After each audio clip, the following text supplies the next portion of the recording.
No Jumper, back with another installment. And this is highly anticipated because we've been seeing this guy on the platform kind of just for all intents and purposes, as far as y'all know, popped up out of nowhere.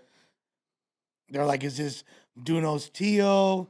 Who is this guy? You could say that. But LA Icon is actually an LA icon. I'm glad you feel that way. That's tight. I mean, known about you for a fat minute as an artist. No pun intended, I hope. Yeah.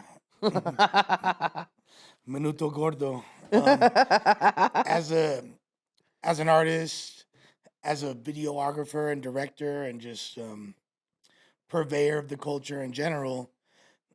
If you've been around LA for a while, you know, in the hip hop scene, in particular, in like the Chicano side of things, he's unavoidable.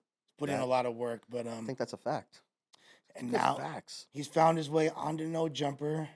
He's actually getting paid by No Jumper. Yeah, I I don't don't like know that how he shit. finessed that, but They know it's me.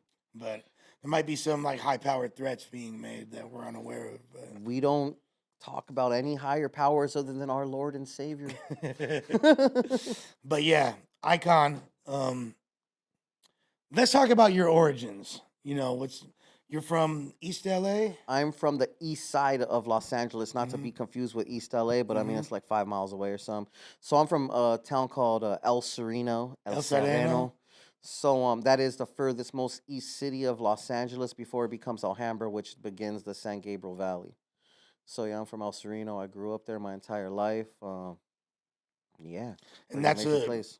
predominantly That's a Mexican. predominantly Mexican place. Yeah, I had a couple of different race friends, you know what I'm saying? But it was mostly all Mexicans that are there. Barely any black people.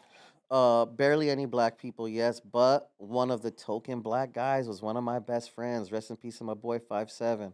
Okay, shouts to 5'7". Yep. Um, but you, and also like what's interesting about you're a fifth generation American. So Yeah, I am. My family's been in America before it was America, if that makes any sense the way I phrase that. yeah, so before like since the 1800s, 1700s. Yep, something like that, definitely. That's crazy. Yep. That's And crazy. they originate from what I guess would be called a Coahuila de Texas, so like the Texas area, and then maybe 120 some years ago they came over to California And set up shop. and set it up. So is El Sereno, is that like a dangerous place to grow up? High crime and Someone just died there the other day. I was on the news. yeah. Definitely high crime. Definitely a lot of murders take place there. A lot of high profile things have taken place there, gang wise. It's a crazy place, but I mean, it's home. I mean, it's just as crazy as South Central, or just as crazy as Compton, or wherever people think it's rough at. It's L.A. It's just another part of L.A. Yeah. Not to water it down, but also not to over a. You know what I Well, mean? I'm not that guy neither. You know what I mean? But it's crazy. growing up in areas like that though, people don't understand there's a real community vibe as well. No, It's absolutely. like Everyone it's should know everybody. Not like that, like it's a small town, but you know, if you grew up in the hood, then you know everyone in the hood. Oh, that's so and so over there from school, or so and so.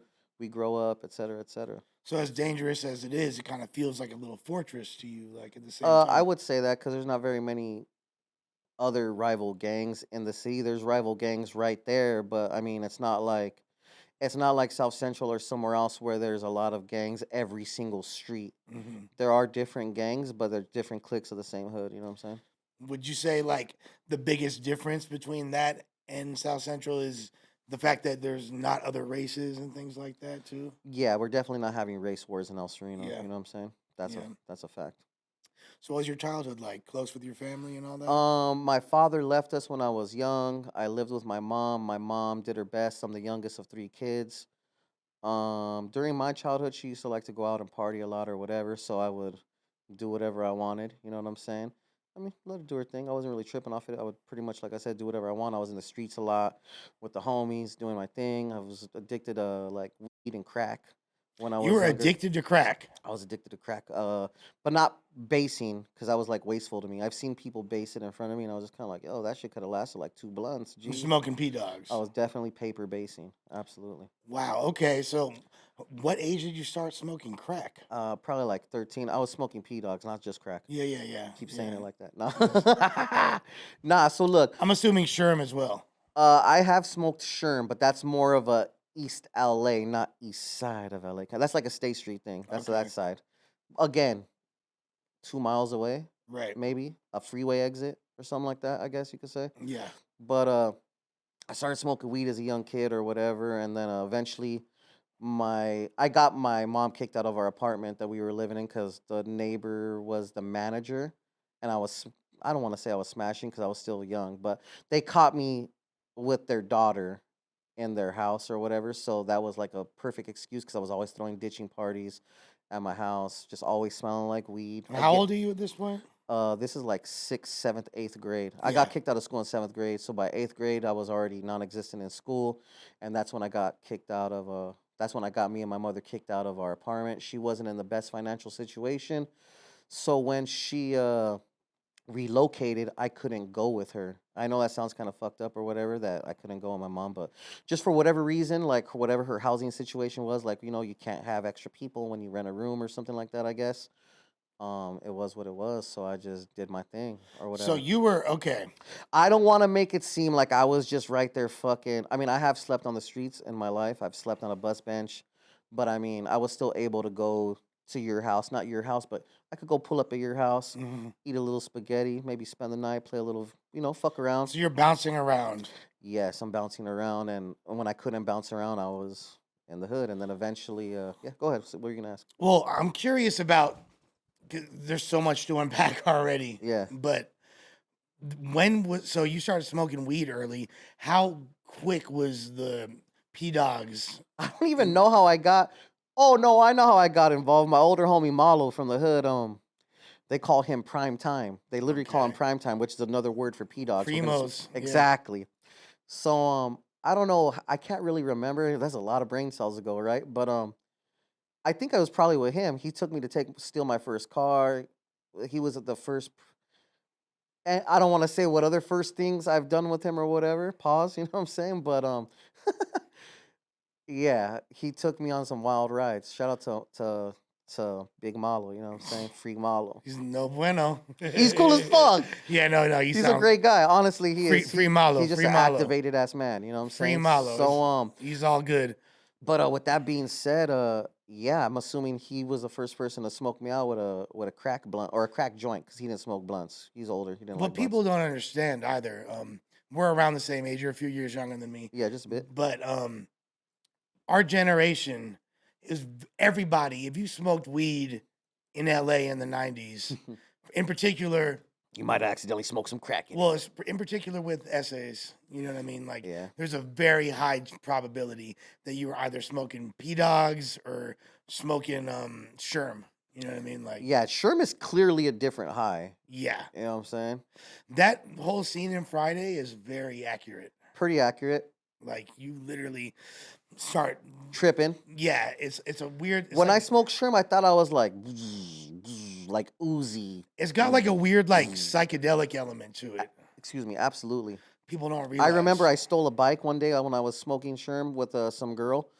Sounds real wild to say I was smoking Sherm with a bitch, but anyways, No, that was common back then though. and her mom had a stash, Mm. and we dug into that. But anyways, when I was going home, I stole a bike from in front of the apartment complex like it was a fucking rental. Like, oh, perfect. And I was riding down, and I remember flipping over on the bike, and I didn't even feel nothing. I just got up like, oh shit, that shit was crazy, and I just continued walking. That give you super strength. There was like high speed chases, like fools would get in a car accident, get like pinned against the wall, or All like, shermed down and push yeah, it off. and push. Yeah, like Mhm. this is like That's really super strength. We've definitely heard the tales. Yeah, it was like a real thing in LA back in the day, and I'm not gonna say I was buff off the sherm, but I definitely accepted that bike flip over pretty well. yeah, and that's par for the course. And like people would you would cop like a dime bag and think it was just weed, but that shit sprayed up. Yeah, and it's a wrap for that ass. And then And your pals for a little while, for sure. right, like I moved up to the Bay when I was 19. Grew up in LA my whole life. Moved to the Bay when I was 19, and at that time in like 2001, fools were smoking Raid. What the fuck is raid? You mean They call raid? it Nade. Yeah, Raid? fools were spraying Raid on fucking buds and like They're wild. Yeah. They're wild as fuck. That's crazy. sprayed bags. That's crazy, And fool. I had certain homies up there that were so sick that they would go to the weed spots that had purposely looking for the sprayed bags. I don't know if I'd ever smoke raid. That's a little out of my league. It was called Nade. As soon as you would open the bag and you know what fucking time knew it it was. was. Yeah. Yeah, it's fucking raid. You can't Yeah. mistake that smell. Yeah, that shit caught me off guard. Being from LA, I had never seen that before. Like, and even like later, by the time I was like 16 years old, 17, and started to have, because at first, like, I didn't know. I don't know about you, but the first weed I smoked was brown as hell. No, the first weed I smoked was stress. It looked like oregano. It looked like regular weed. Remember when the orange hair weed came out? And Yeah, we thought we that's were what the I'm shit. saying, The New like- Mexico, Right. the Arizona or New Mexico. Right. It had orange hairs or whatever. California green bud. You feel me? Like, Yeah, and I would remember again. My brother's much older than me by like maybe 15 years, so he would say stupid shit like we're gonna go smoke hashish or Acapulco Gold. And I'd just Right. be like, what the fucking cornball shit is that? Right. Then the High Times magazines, and I saw Acapulco Gold. I was like, whoa. It's Or different. Maui Wowie. Right. The old fucking old school Northern vibes. Lights. Yeah, these are old vibes. You got to be an old man to understand what we're talking about right now. When you first saw, like, if you look back, you could look up like High Times centerfolds from the 70s. That weed From the looks- 70s? Yeah. That shit looks trash. They literally are promoting stress. Straight stress. They even had cocaine centerfolds back in the 70s and High Times. Damn, I'm not privy to that. That is a different story though. But yes, Cocaine as, bot. right. as soon as like I started to get consistently good weed, like I wasn't smoking That stress ever no again. more, yeah. Remember when grams of Kush were $25? That's what I'm saying. Yeah, it was an eighth for 60. That shit was wild. And like, so that's why, like, when I moved to the Bay and we're seeing sprayed up bags, it was a foreign alien concept to me. But so age 13, you're on your own, essentially.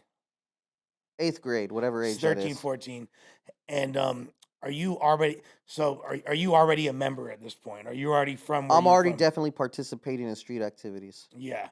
Was it kind of like, at what age did you first feel the pressure of like, I have to be from the barrio, it is what it is? Like, You want to know? We just grew up amongst everyone, so it didn't feel like anything. It just felt like natural or whatever to just kick it with the homies and do whatever you do. You know what I'm saying? I have my very particular group of friends. We grew up on Eastern Avenue in Templeton. You know what I'm saying? If you're familiar, right next to El Sereno Junior High, it is what it is, baby. And then I lived on Lock Street. Well, I didn't live on Lock Street, but I definitely was on Lock Street every day with my brother lived there, and Lock Street is Lock Street, so it is what it is. so you guys all kind of, I mean, obviously We grew up there. Like there's but there's older homies that are like, no, absolutely. that you look up to. Or, like I said, I had Mike, I had Malo, you know what Yeah. I'm saying? And then above me, I had the homie named Chico, and Chico was a wild ass dude too. And around the corner was my homie Sharky. I don't know, it's just who I grew up with, you know what I mean? Like I didn't kick it with Trevor Potter and you know what I mean? It's just who my damn, friends were. Trevor, catching Shout a out- stray. Trevor's the homie. But you know what I'm saying? Like I didn't have like Belt didn't like that. He's looking. I didn't know ice Belt's grilling. name. I tried to process Belt's name. I didn't know it. But long story short, it's just who our friends are. You know what I mean? You don't think anything of it at the time. Looking back now, like damn.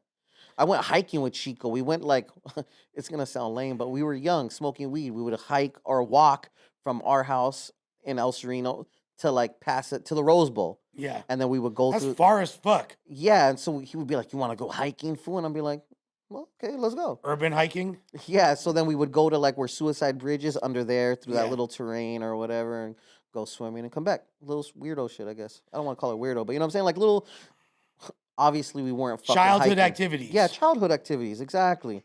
We played outside. So some of it was wholesome. Some of it was wholesome, some of it was kind of, Some of it wasn't. some of us stealing fucking Acura Integras from South Pasadena, you know what I'm saying? And driving them to the hood and partying Let's them hear shits that out. story. Tell me about stealing an Acura Integra. Okay, someone picked me up. Hey, what are you doing? Oh, nothing. Let's roll. Like, where are we going? Oh, you'll see. So we went to South Pasadena. Clearly, it looked like a lick that had been hit before, you know what I'm saying? Because we went to a very particular place, got off, popped it, whatever, alarm blaring, rolling down the street, gone. At some point, the alarm stopped, got where we were going, and then someone else was chasing one of the whips in a pickup. That was the first time I ever heard a gunshot. So you're getting busted at. Nah, we weren't getting busted at.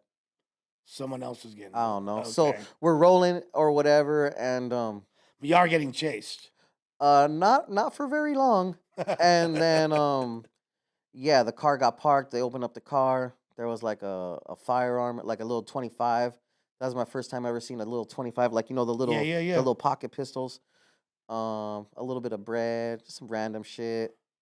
And then all of a sudden I had a fucking car radio in my house, all kinds of other little miscellaneous things, and that was that. Interesting. To roll down the street with a car alarm going, that's hot boy shit. that's kind of wild. And you know me, I never play tough. I never talk about gang shit. I never push that agenda. I'm just my normal self. But certain instances have been crazy, dog. And like just really crazy. You know what I mean? You never went to juvie or anything like that? Absolutely. I went to juvenile hall and fucking camp and adult jail and everything. And juvenile hall, I didn't have anxiety. Yeah, I didn't get anxiety until recently. But I could only imagine having anxiety as a young kid in juvenile hall because it's way different than adult jail. You know what I'm saying? Mhm. There are no cells. They're doors with Right. small slivers, like almost like Right. a hospital, I guess you could say. Right. Very cold, very fucked up. There's just Sterile environment. very, very government Yeah. institution vibes. You know what I'm saying? What would you go to juvie for? I think I beat somebody up and they caught me. Okay. And Yeah, I socked somebody up and then it was right in front of my house, and my girlfriend at the time I think became a witness, and she even said that I did it or something. Oh, thanks a lot, baby.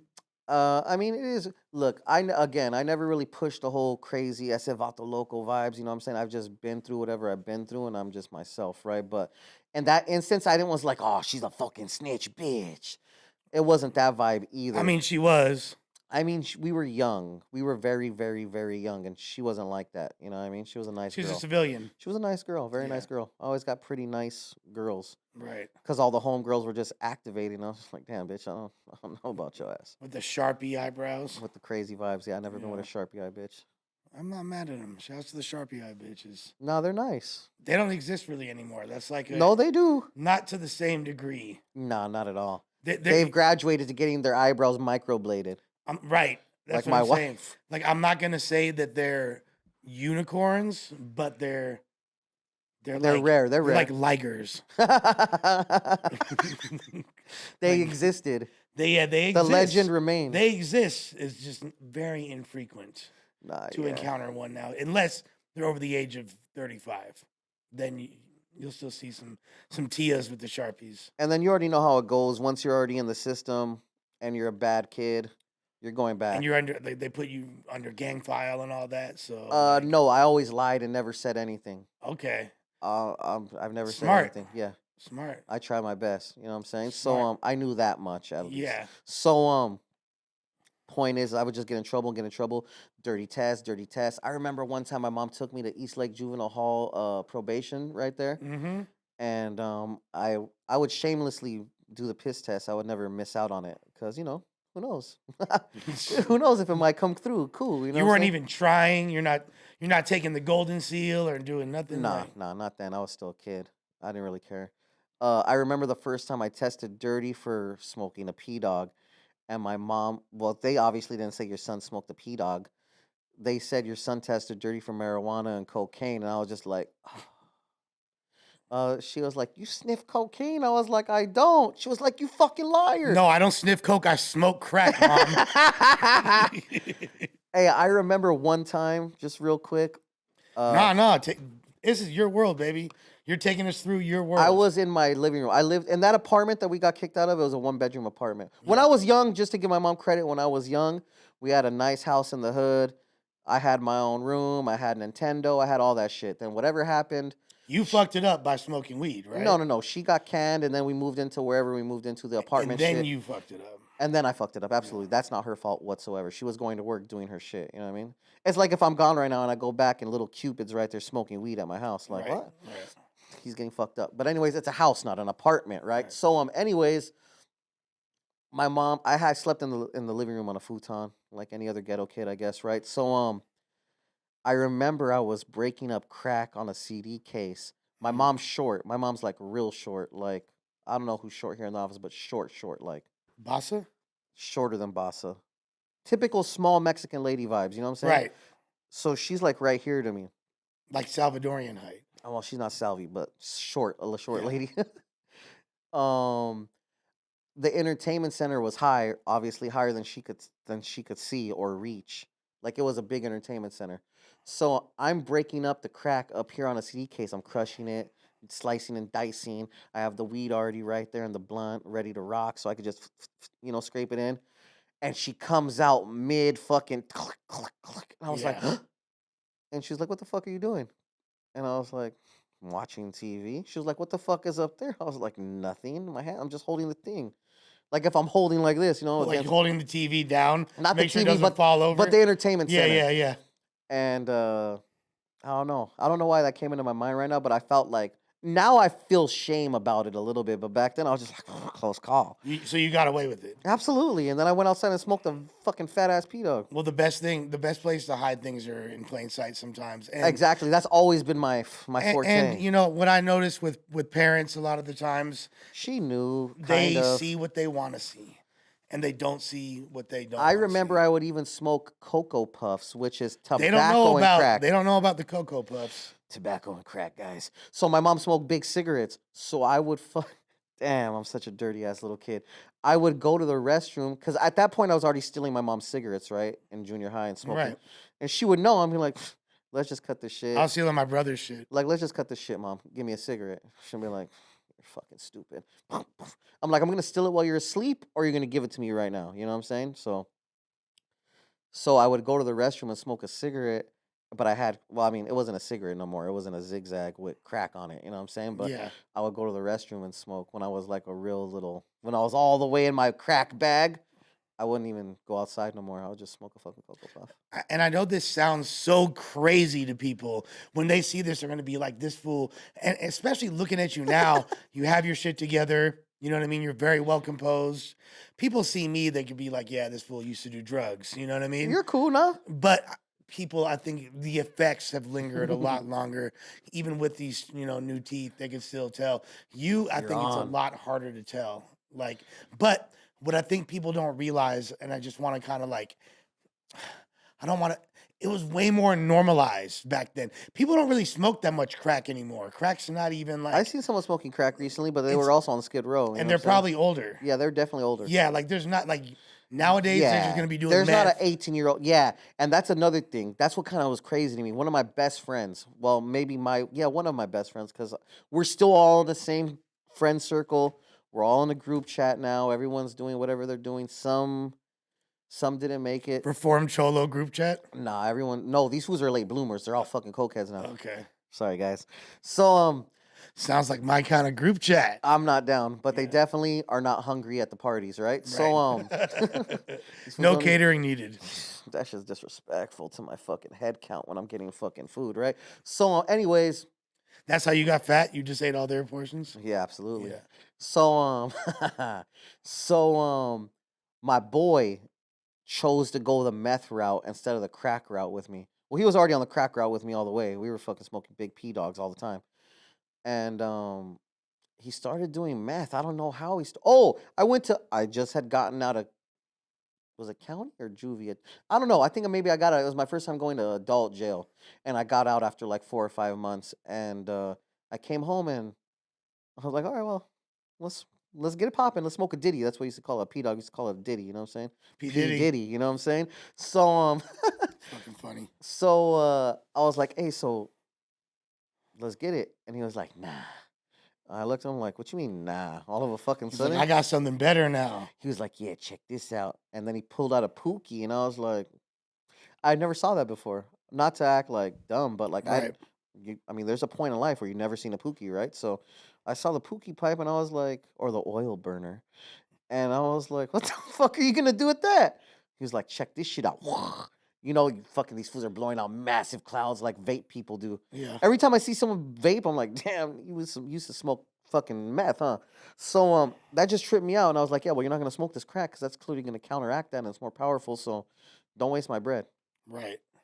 And he went on to catch a life sentence. Ooh. Strong arm robbery. No stolen Scante valor. He was a real Free my boy Vega. genuine K-Kai. warrior. But yeah, so that's my drug childhood history.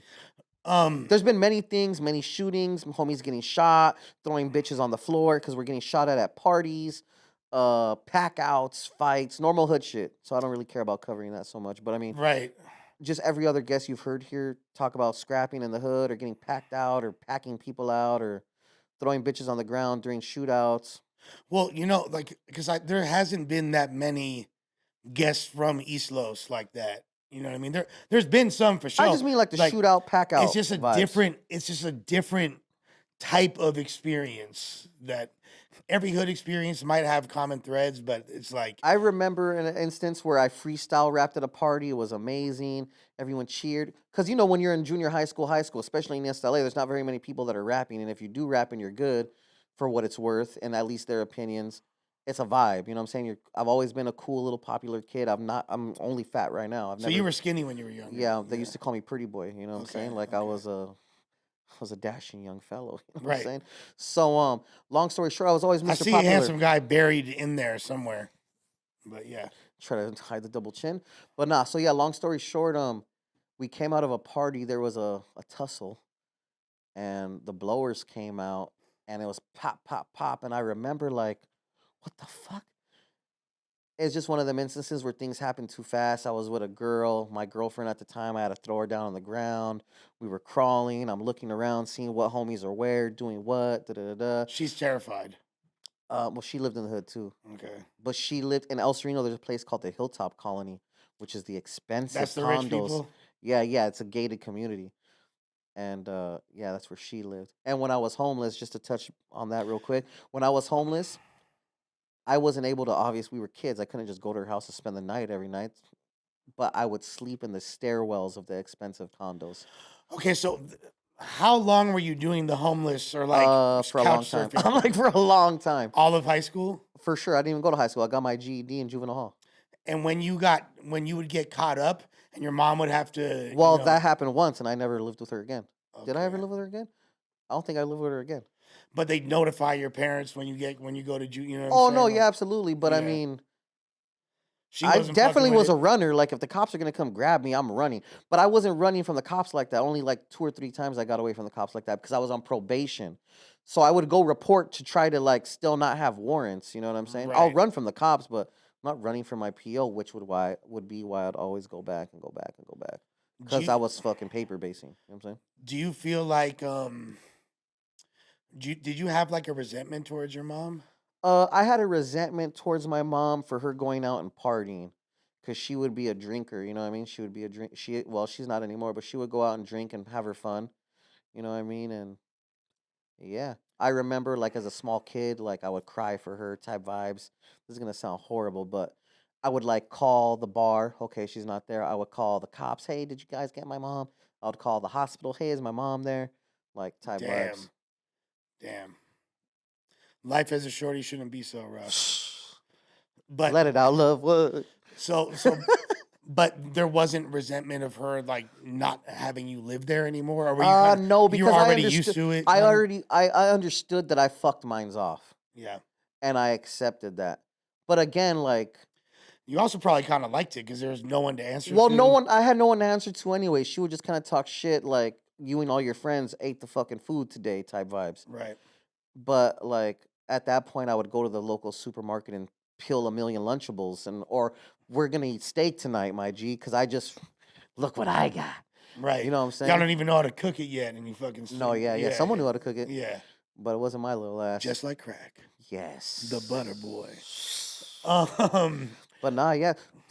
I don't know what to say about my childhood. To me, it seems normal.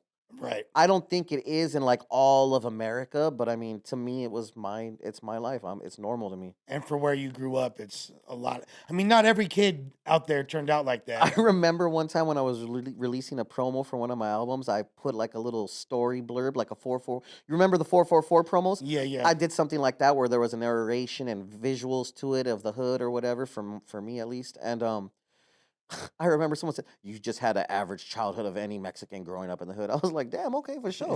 It seemed normal, but I don't know how normal it People is. would just be saying shit though. But I Because, remember that, and it just kind of stuck with me. Like, oh, I'm not that special, I guess. well, I mean, But look, yeah, some people turn out like that. There's a lot of. I have so many homies where they might be goons, choloed out, whatever.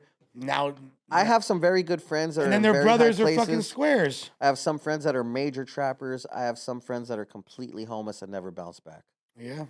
And it sucks when I see the homies that never bounce back because I'm right there, like wearing my chains and my nice stupid cars and the watches and the normal typical show offy shit. Because let's be real, like rap is show off. It's a popularity contest. We're always showing off. Right. So although I do definitely covet and like treasure my little Rolex because I never thought I'd have one, or my little diamonds, It's a hood or trophy.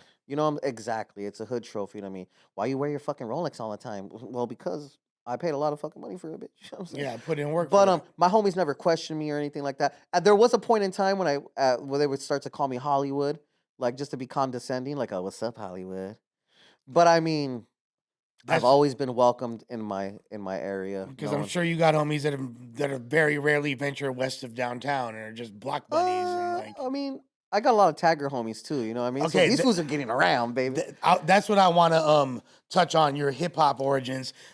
Obviously, like you were from like an actual hood. I'm from a but tagging crew too that I I was gonna definitely ask. represent. You know So what I'm yeah, saying? I'm so not gonna say that on air because I don't want the ops hating on the chat. You know what I'm saying? but you started tagging at a young age oh, too. Yeah. absolutely. I was a popular ass little tagger. I thought I was the shit. Can you say what you write or no? Uh, I used to write. I won't say all the extra shit, but I used to Okay. write. Okay. And I used to get up. I used to do serious damage all over the buses. Were you more of like a bomber or were I you was a like bus rocker. okay?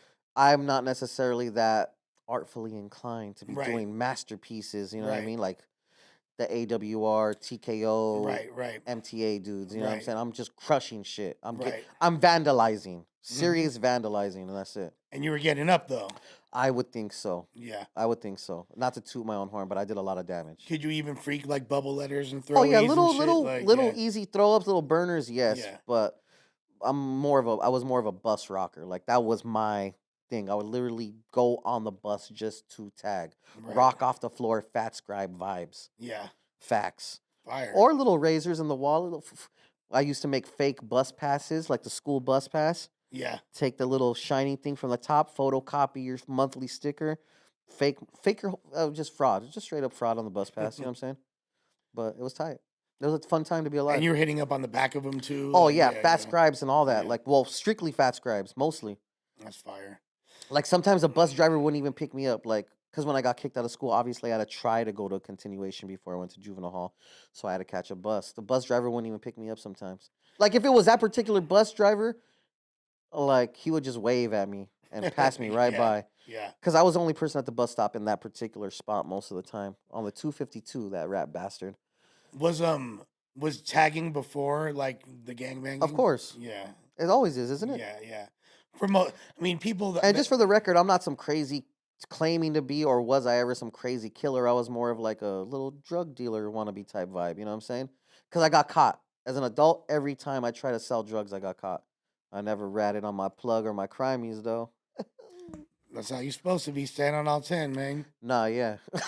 But so I still owe one of my plugs. Like he brings it up every time I see him. Well, he ain't the plug no more for me, but the homie be like, "Hey, fool, you know you still owe me $150." Like, fool, shut the fuck up. Like I should have like 2 decades ago. Fool. petty. It's love though. Right. I right. almost want to say who it is, but I can't. But I mean that With inflation, to be fair, that 150 is probably more like 220 now. might be more. It was for like a whole pack. So I mean, and this was like when selling weed was like still taboo. You know what I'm Right. saying? I'm part of the first people that sold weed to medical dispensaries when they were medical dispensaries. You know what I'm Right. saying? So obviously that didn't go very well for me.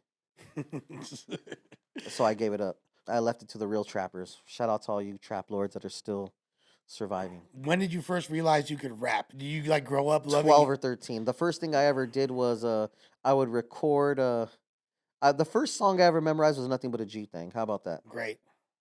And then I would change the words.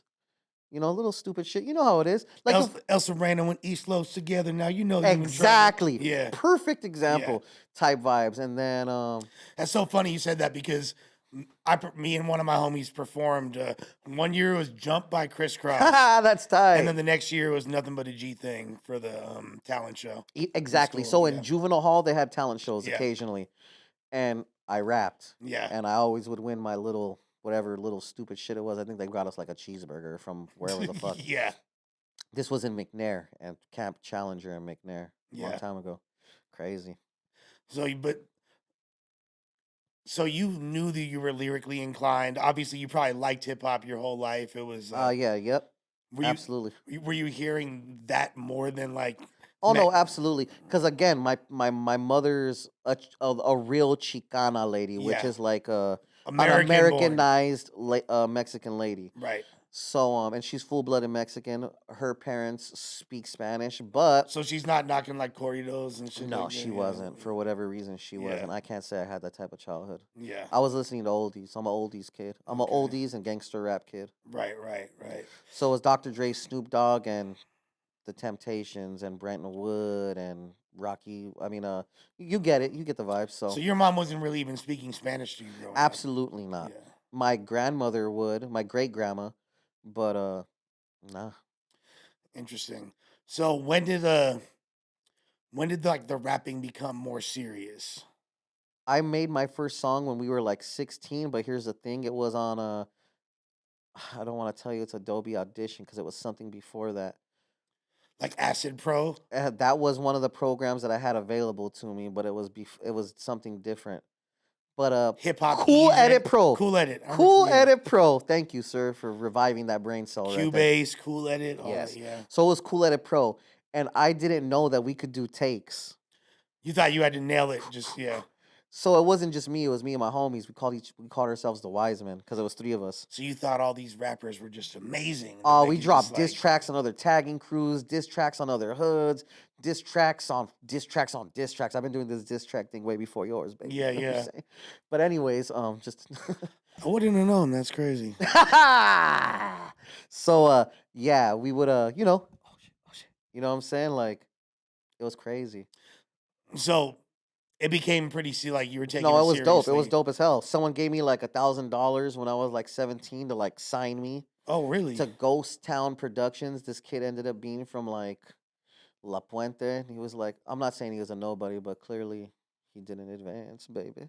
Right. So but yeah, it was cool. And that's when I got that CD of programs. He gave me a stack and he gave me a CD of all the programs, Cubase, Acid Pro. So before you had never even made a song, and you had people putting money in your hands. To No, rap. I'd already started that. And if you remember, you're older than me, so you definitely remember like key styles. Yeah. Key styling. Yeah.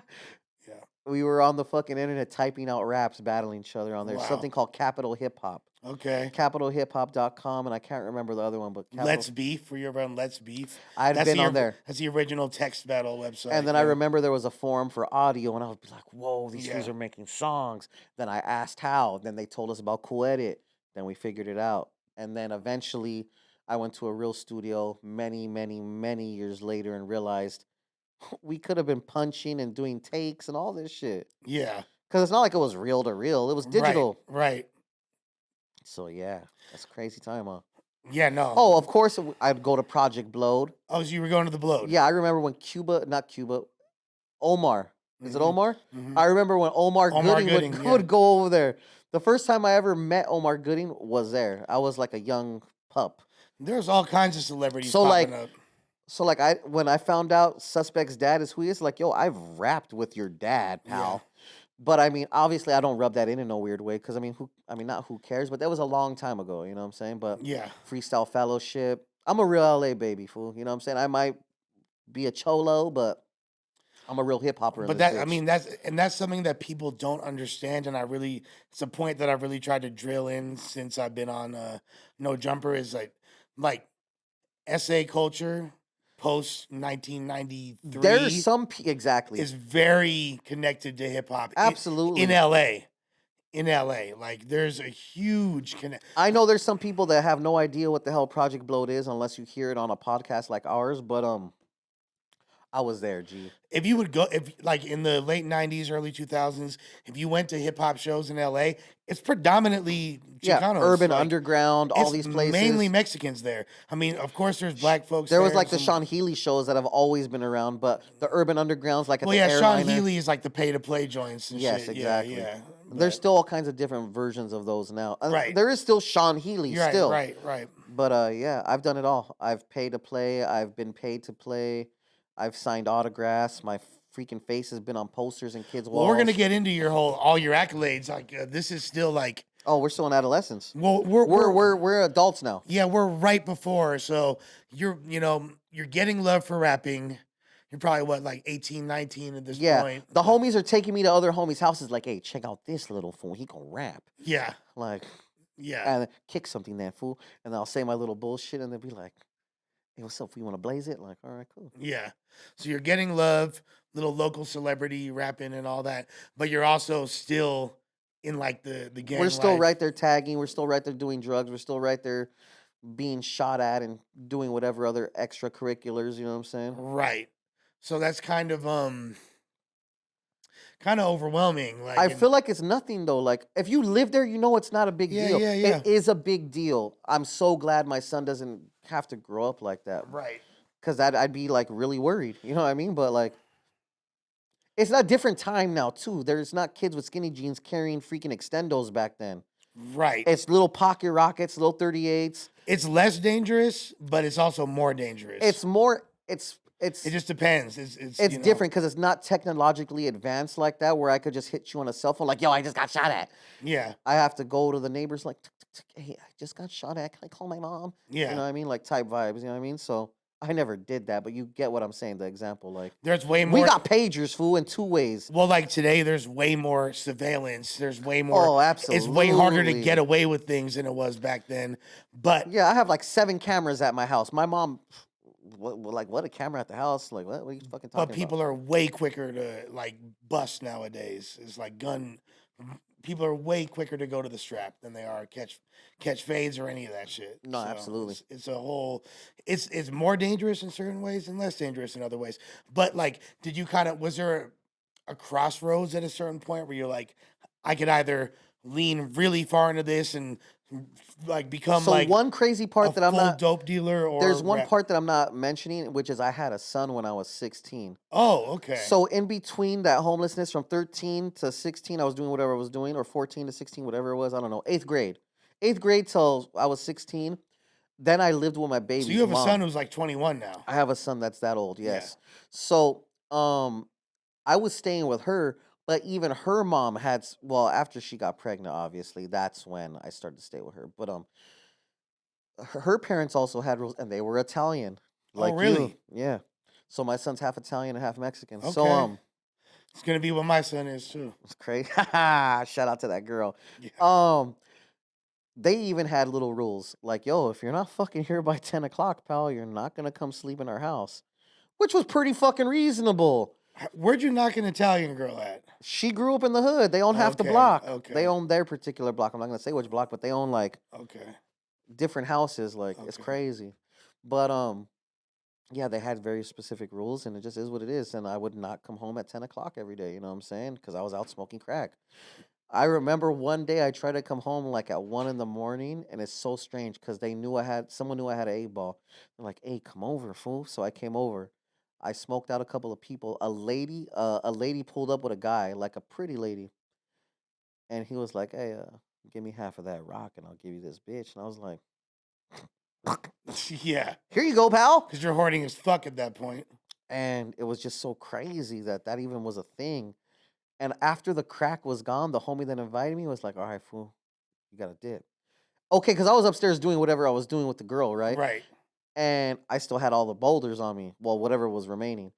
And then we went back downstairs, and I chipped him off. He was like, "All right, fool, I'll talk to you in a little bit." And I was like, at this point, I've already been homeless, so I know what that fucking meant. Time to Yeah. dip.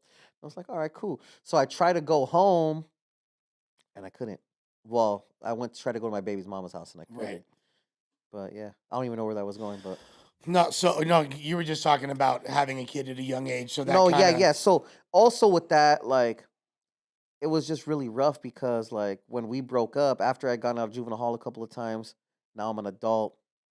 I tried to come home, and I had met some little girl, some girl at some point, and I don't know. I guess I was drunk or drugged out or whatever, like cracked out. This bitch left a gang of hickeys on me. So my baby's mama at the time was like, "Yo, what the fuck are you doing right here, right now, with all these hickeys on your body? I didn't do this." And I was like, "Well, I don't remember." I you mean, don't want to piss off an Italian girl like that. they're activated. Was she like a chola out Italian girl though? Did she I like want to act tell kind you of? something like that, but she Yeah, was definitely a spicy one. yeah. You know what I'm saying? So she definitely was not accepting that shit. Her Right. mom was a beautiful, nice lady, super nice to me till this day. But yeah, my baby's mama wasn't fucking with it. So that was one of the instances where I couldn't see my son because of the other bitch. You know what I mean? Like, oh, you want to fucking be with someone else? You can't Right. see the fucking baby, fool. Right. And like, so it went on like that a little bit. And I'm not trying to throw you under the bus, bitch, but it just is what it is. And that's how I see it from my point of view. If I'm wrong, blame it on the crack. Right. But there was instances where we were cool, and then if she ever got into a tiff with the other bitch, couldn't see the baby. Just is what it is. And you're And this is just ongoing now. right for until he's 18 or whatever. Until I got with my wife, Okay. which was like 7 or 8 years ago, Right. they got along very peacefully and nicely. And then I had my new baby, and then now my other son's in college. I think he probably has like a little thing for the new baby or whatever, you know what I'm saying? But Jealous? that's where we're at now. Yeah. You know what I'm saying? Because now I'm a responsible adult. And even to this day, when I'm doing nice things with my small child, like I feel like a bit of regret, like fuck, I wish I would have had my shit together back then. You know what I'm saying? For little Eric, you know what I'm saying? Well, So he I'm sure there's certain he's very strong probably as a result of growing up that way too. I would think you so. And know? again, like the household he grew up in, I'm pretty sure he was still spoiled. And And now I don't mean that in a bad way. Like it's I'm never too glad. late to spoil him now too. He's definitely not happy with me right now. But You could no, absolutely. I've definitely go out of my way to chop it up, whatever. get him a PS5 so he doesn't have to eat out some old lady. He's absolutely gotten all those Yeah. items easily, for sure. So you're rapping, still involved in activities, Absolutely. got the kid. Is there? You're like maybe 19 at this point. What is the catalyst for the decision to make hip hop a career and fall back on the other shit, or did you Honestly, all just continue doing it all? I'm trying to think. Yeah, I just kept fucking as it comes. I'm trying to think of when we actually started doing the campaign shit. That's what was my little rap group was called. It was called the campaign, and it did really, really, really, really well because we were a bunch of different homies from different areas. Excuse me, it was like a Mexican Wu-Tang kind of vibe. Right, and y'all are like lyrical, It was like street hop because Yeah, we're yeah. talking gang shit, but like hip hoppy. like West Coast Mob Deep type shit. Yes, that's a perfect example if I've ever heard one. Yeah, That's why you're you, Lush. yeah. But yeah, something like that. But I'm not even trying to fast forward. It's just I went to jail a good couple more times, and then uh, when I was with a girl that tried to go to makeup school, again, I'm always rapping this time. We went to some little Hollywood party, and there was a big ass camera, and I was like, "What the fuck are you guys doing with this huge ass fucking camera?" And they're like, "No, we use it to take pictures of the models," and I was like. That makes perfect sense. And this bitch is paying thousands of dollars to go to the premier makeup school in Hollywood. So it's like, I was still selling a little bit of weed. So the next day I bought a camera. So I bought the camera and now I'm taking pictures of her little makeup shit, or she is, or whatever. But I know Lush one. It's like, hey, fool, take a fucking, hey, that picture you took of that bitch was bad, fool. You could probably take pictures of us. Right. So now I took pictures of you, took pictures of Riley, took pictures of fucking Chris, Sour Apple over there, so on and so forth. You know what I mean? Taking pictures of everyone around you. All the rapper homies. Did you that have like a studio, have merit. Now I'm taking pictures of Mac 10. Now I'm taking pictures of Jay Rock, which is how that stemmed from that Kendrick story So I you're told you on the pretty news. good. Not everyone that picks up a camera is good at it. No, yeah, somehow I ended up being good. You had an eye. I have no idea how. I have no idea why. I just know how to take pictures. It just is what it is. I'm not gonna claim I have the eye. I'm the best.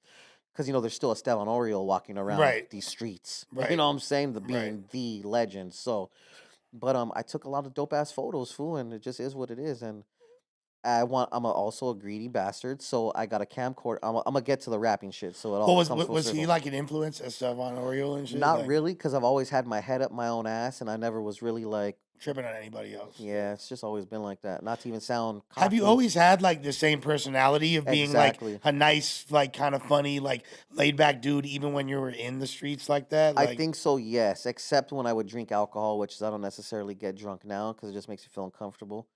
But I used to be like a snapper drunk, like Okay. just a snapper. I'm not saying I'm over here beating all kinds of people, but I would become aggressive. weren't fun anymore. I was still fun for me, but it wasn't fun, Wasn't fun, for the yeah, party. yeah.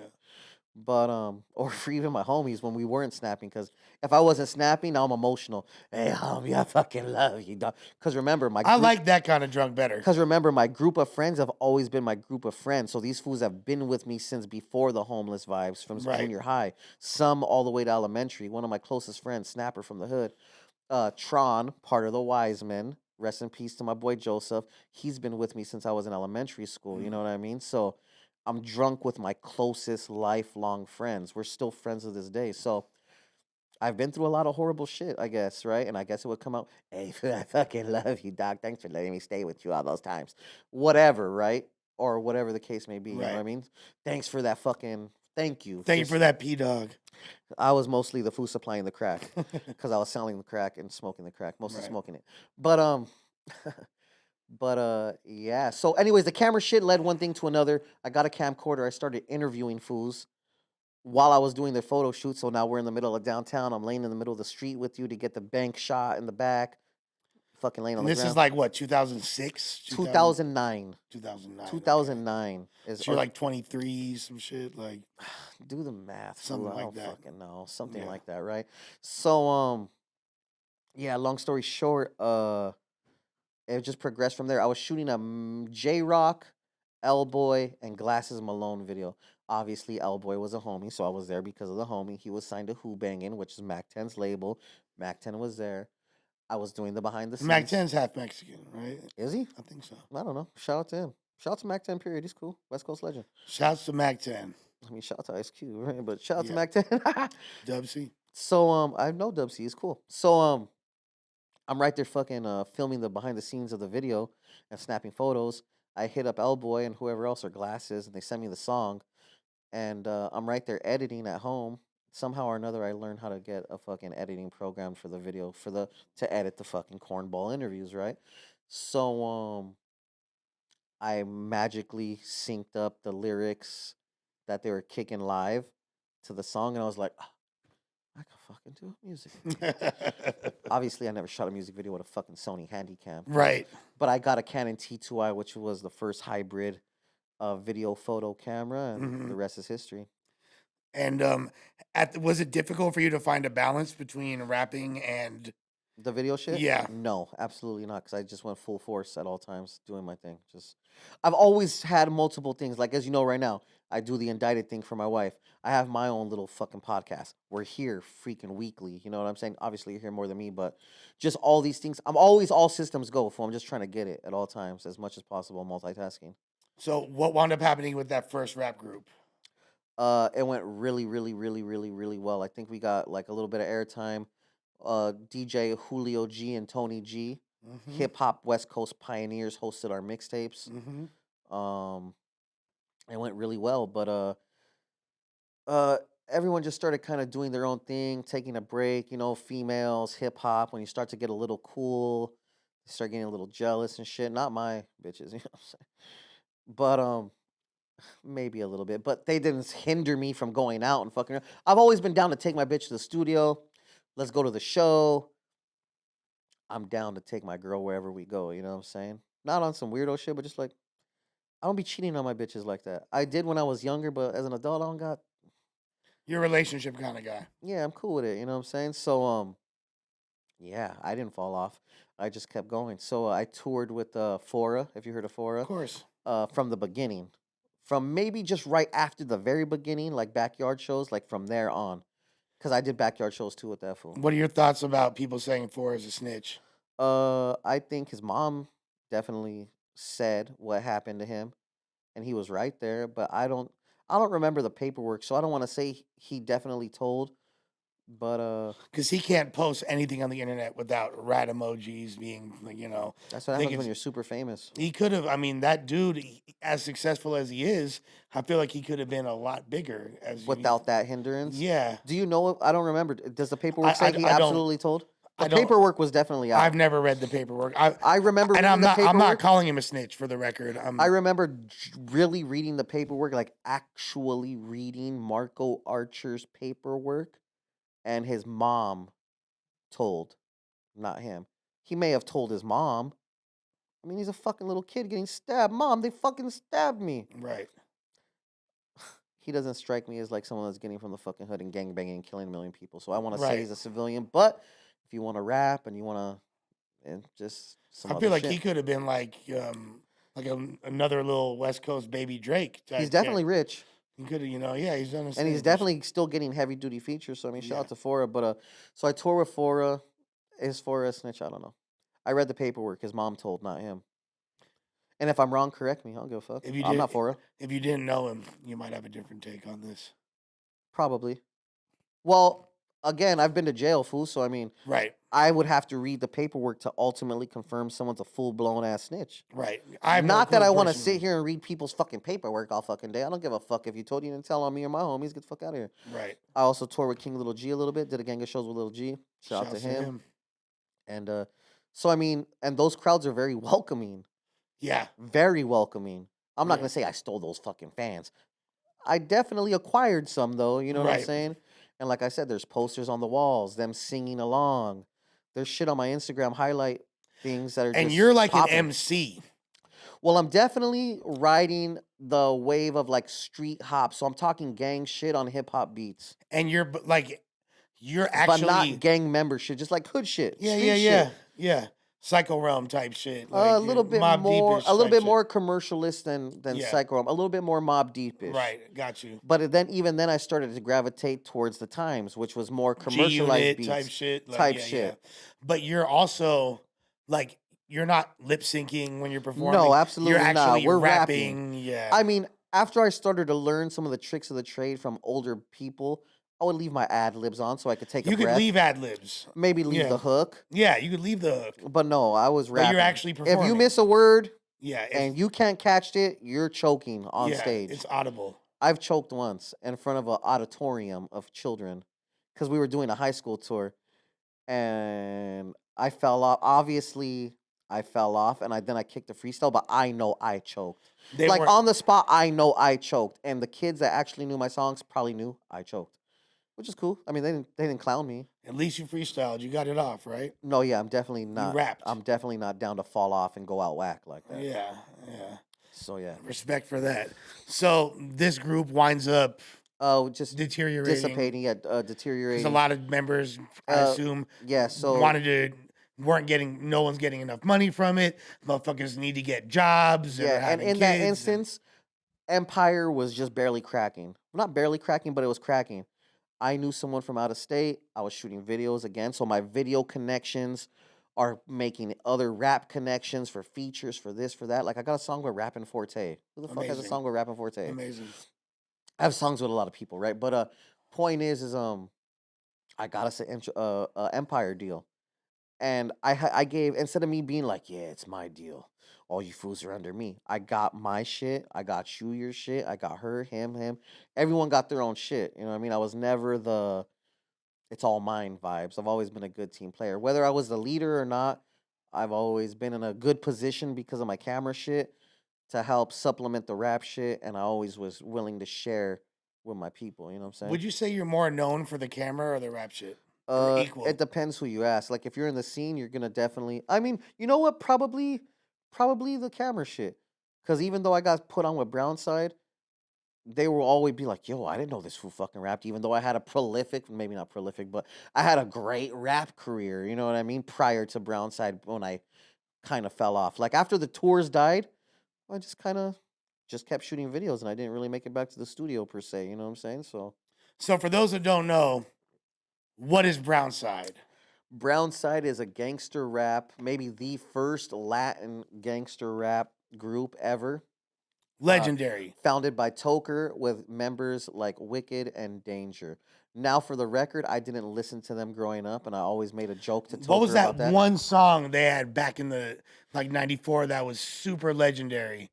I loved Gang related? Is that what it's Was called? that what it was called? That's so horrible that I don't even know my fucking homies. I think it was fucking big before hits. that. I think it was before that. Edit this out, guys. I don't want to look like this. Nah, you good. Brownside hits. There's a couple big Brownside Was hits. it gang related? Was that the one? I want to tell you. Yeah, gang related. Thank gang God related. that I was right. You're right. And then there was like a Rest in Peace to My Homie song. The Rest in Peace song, that was big. But that gang related video I remember was huge because they were signed to Ruthless. They were signed to Ruthless. They were signed to Eazy-E's record label. And that's another joke I used to make. I'd be like, "Yo, I'm on Dr. Dre's side in that war." I used to say that to Toker, like I can't listen to Eazy-E. I was on Dr. Dre's side, homie. Tripping. It's just what it is. Yeah, you know what I'm saying? Tupac, Dre, the whole Death Row shit. That's when I was growing up. So, but yeah, so Brownside, very, very popular. Very popular. So they were a group. Then they wound up, I guess, Ruthless. The situation. Well, Eazy-E died. Eazy died. Eazy died. A lot of artists wound up leaving after Eazy died. Although Ruthless remained a label for several years. Jerry Heller and kept it popping and stuff. But it was never the same. Yeah, I don't think so. I know Bone Thugs left and all that. Like, no, yeah, they became their own little thing, right? Yeah. But from my knowledge, Brownside kept doing their thing, and then eventually Toker. Because Eazy died, I want to say '95 is when Eazy died. I was a little ass kid. Yeah, he died before Pac and Big. He was like the first major death in hip hop that I remember. Like facts. The whole conspiracy behind it and everything. Yeah, crazy shit. But Toker said all kinds of crazy stories that I can't necessarily remember, but he visited him in the hospital when he was there, and from one day to the next, this fool was good, about to get out of the hospital, then all of a sudden he was about to die. It was crazy shit. Damn. Yeah, I don't know. Very crazy. That's some shit right there. Yep. So they wound up their situation with Ruthless deteriorates, and not all the members stick together too. Don't they kind of break up? Or I think there's members that come in and out. Okay. Like Wicked and Toker stayed forever. Those are the founding members besides Danger. Big Danger died. Okay. I think he died a gangster's death, if I'm not mistaken. I could be wrong. But he died, and those were like the main members. But I wasn't, I mean, like, again, I was a little kid, so I wasn't part of that particular era. So I can't speak too much on the historical facts. I also don't want to fucking be wrong and get ate up in the comments, you know what I'm saying? Right. So then at a certain point, Brownside comes back. Yeah, so I'm shooting videos, as always. So I'm shooting videos for some dudes from the Inland Empire called the Empire Riders from Banning, highly activated. Free Diablo just caught a life case for murder. Shout out to all the homies. So one of the gentlemen, Big Sanch, knows someone else that's related to Toker, and they want to do a comeback. They're like, "Yo, we want you to go to Mexico and shoot some videos." I'm like, "Okay, cool. Who's it for?" They're like, "Toker from the Brownside," and I was like, "Okay." You're not tripping because you don't really know who that is. I have no fucking clue who that is. I'm like, he said it like I should give a big fuck, and I was just like, okay, cool. He probably thought I was the cockiest motherfucker in the world at that You knew point. who a lighter shade of brown was. Kinda. You knew who Kid Frost was? Obviously, I know this is for La Raza. Yeah. And me and Kid Frost have had our little encounters. I've had good encounters with them and bad ones, you know what I'm saying? Well, so, I mean, I don't know if this had already been a thing, but there's a beef between Toker and Kid Frost, and I think. Oh yeah, from back in the day. I feel like, correct me if I'm wrong, but from my perception of it was that Toker felt like Frost was like the first to get a real national spotlight as far as like, like Chicano gangster rap. I think it's just one of those things where like one dude is fake and one dude is the real. Well, and I think it was like he didn't put anybody else on. He didn't shine a light on any of the others. That could be a thing. I saw him basically say that in an interview. I'm like, yeah, review the Yeah, you can Brownside see lives. that. Yeah. You know what I'm saying? And there's jokes that he would say about him or whatever, but yeah, I mean, I've even had spouts with Frost. You know what I mean? As a result of that, No, or way yeah. before that. Just me being me, just like coming up in the scene. What was your issue with Frost? I was shooting videos, and shout out to R2 though. Long story short, I was shooting videos for my guy Also Vicious. I'm right there at the legendary Hennessy. I know, so yeah, good So dude. I'm right there at the legendary Hennessy Lounge where all kind Julio G, Tony G, da da da da da. So I'm there at their studio and I'm shooting a video for Also featuring Frost. Frost doesn't know his lyrics. This is not my first time encountering that. I lean in, I tell him like, "Hey dog, I got you." I've already taken pictures of this man, like he's traveled me to Vegas to take photos of him and all kinds of other shit. So Frost has already given me bread. Yeah, You know what I yeah. mean? Cool.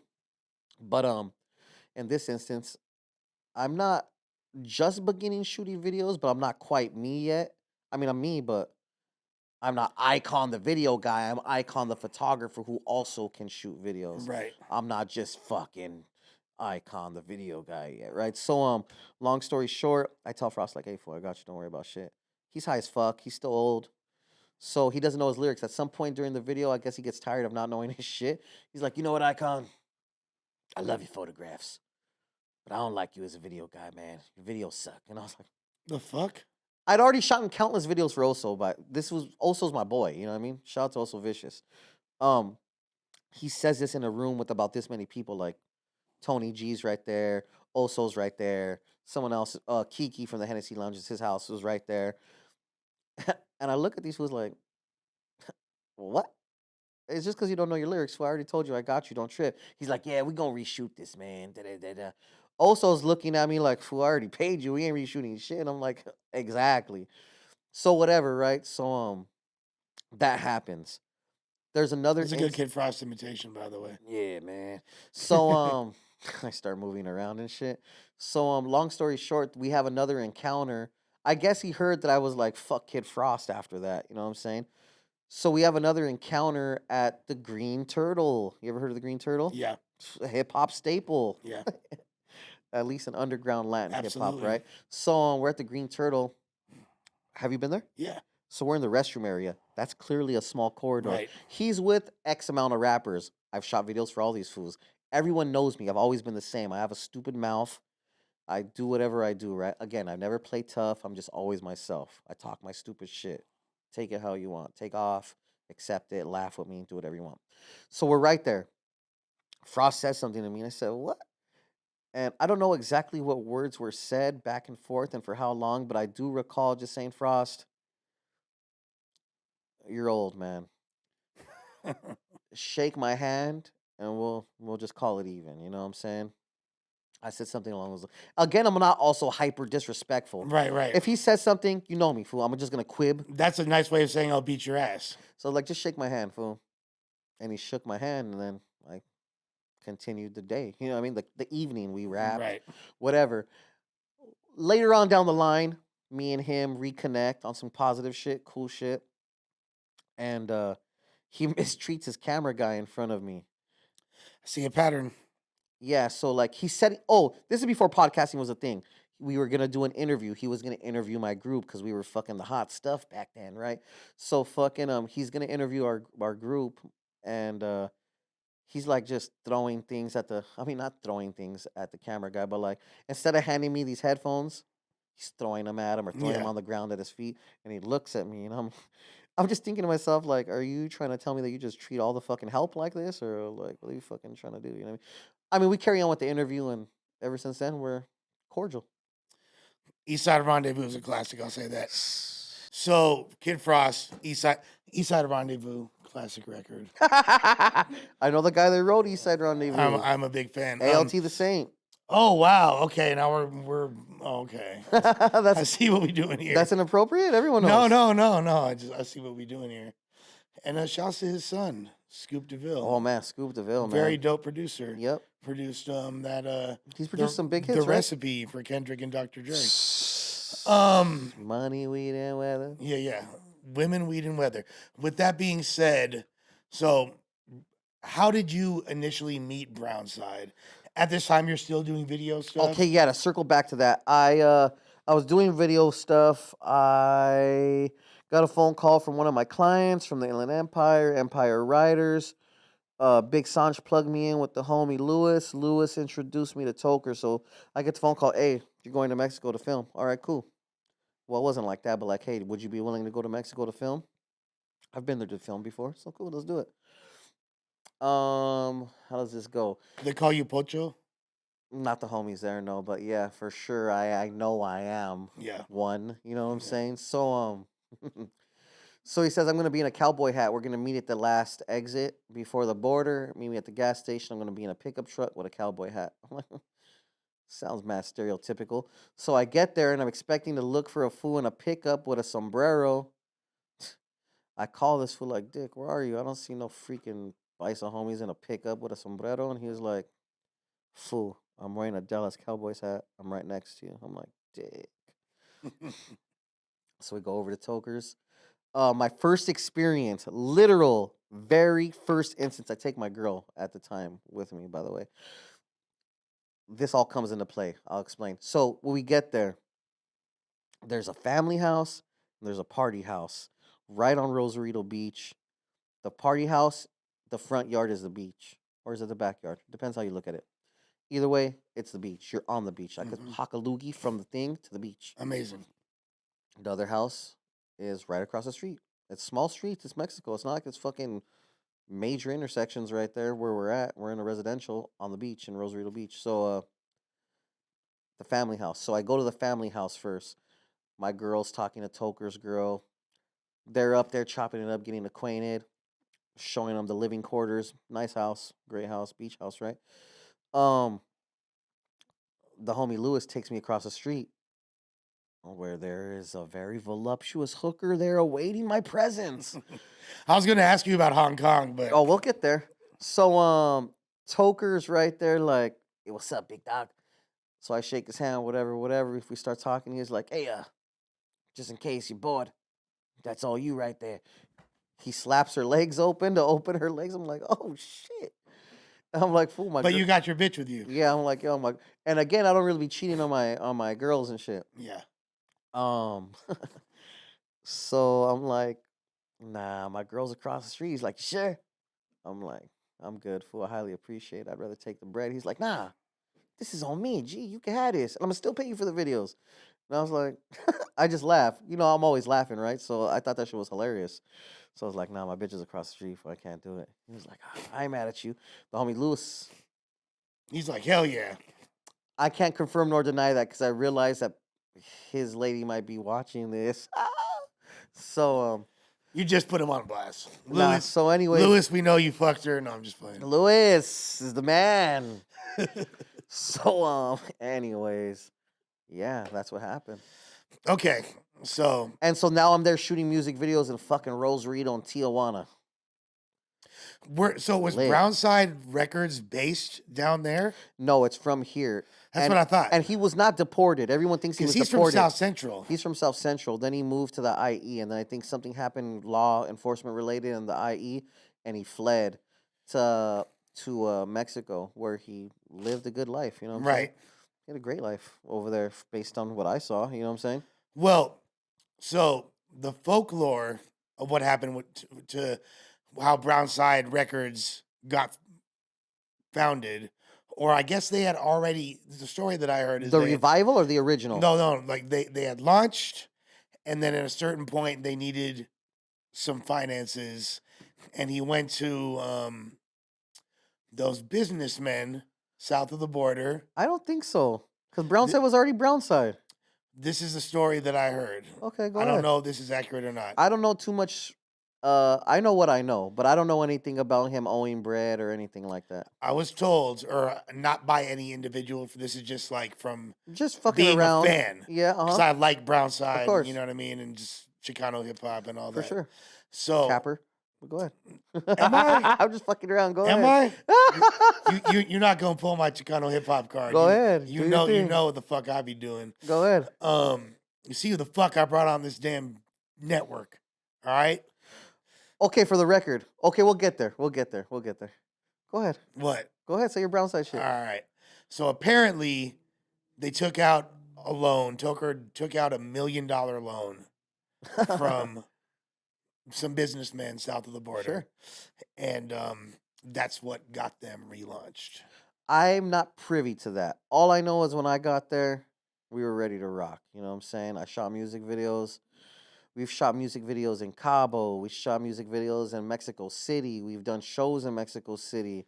Did you see any lump sums of cash? The very first time I went and we shot a music video, I did see $1 million cash for the first time ever in my life. I've seen a fucking whole. You're a It's an dumbass. interesting coincidence. I've seen a 100K in person.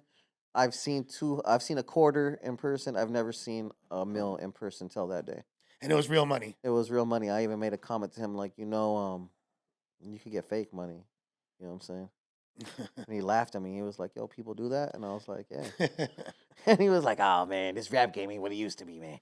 So So, did you see at that point, like, you saw a lot of money going out? You saw I them- never seen him do anything outside of rap, and I don't mean that on some No, like. no. I mean that like actually, genuinely. I never personally seen him move a pack or move this or move that. Well, you saw a lot of money being spent on the label. Like sure. you said, there's all these shows. I mean, I know how much I cost. You know Yeah, what I'm there's saying? videos being made and all that shit. Did you see? Was there profit coming back in?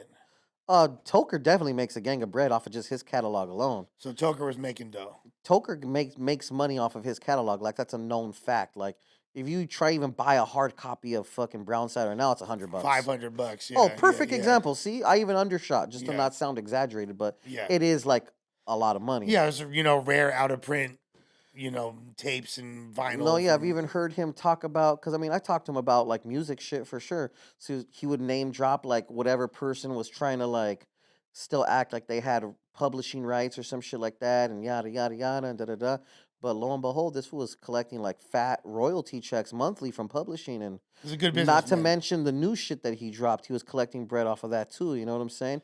Those were stacking millions of views, and Well, and that's something else that people don't realize. There's a lot of artists, Brownside being one of them, that sell 80,000, 100,000 more units independently out the trunk, and Pretty where much. where they don't have to break off a major label, mhm. and like that are artists that are super famous in that scene, like all the Diablos and Mr. Shadows and Mr. Lil One, and even like SPM back in the day, and Don't fuck with that fool. Yeah, I'm just saying though, you feel me? Like Chingo Bling, Capone, like all these dudes, Mr. Criminal, you know what I mean? Like Yep, they all these, high power as a whole thing, because we all know that Toker didn't like high power for whatever reason. I still don't even know why.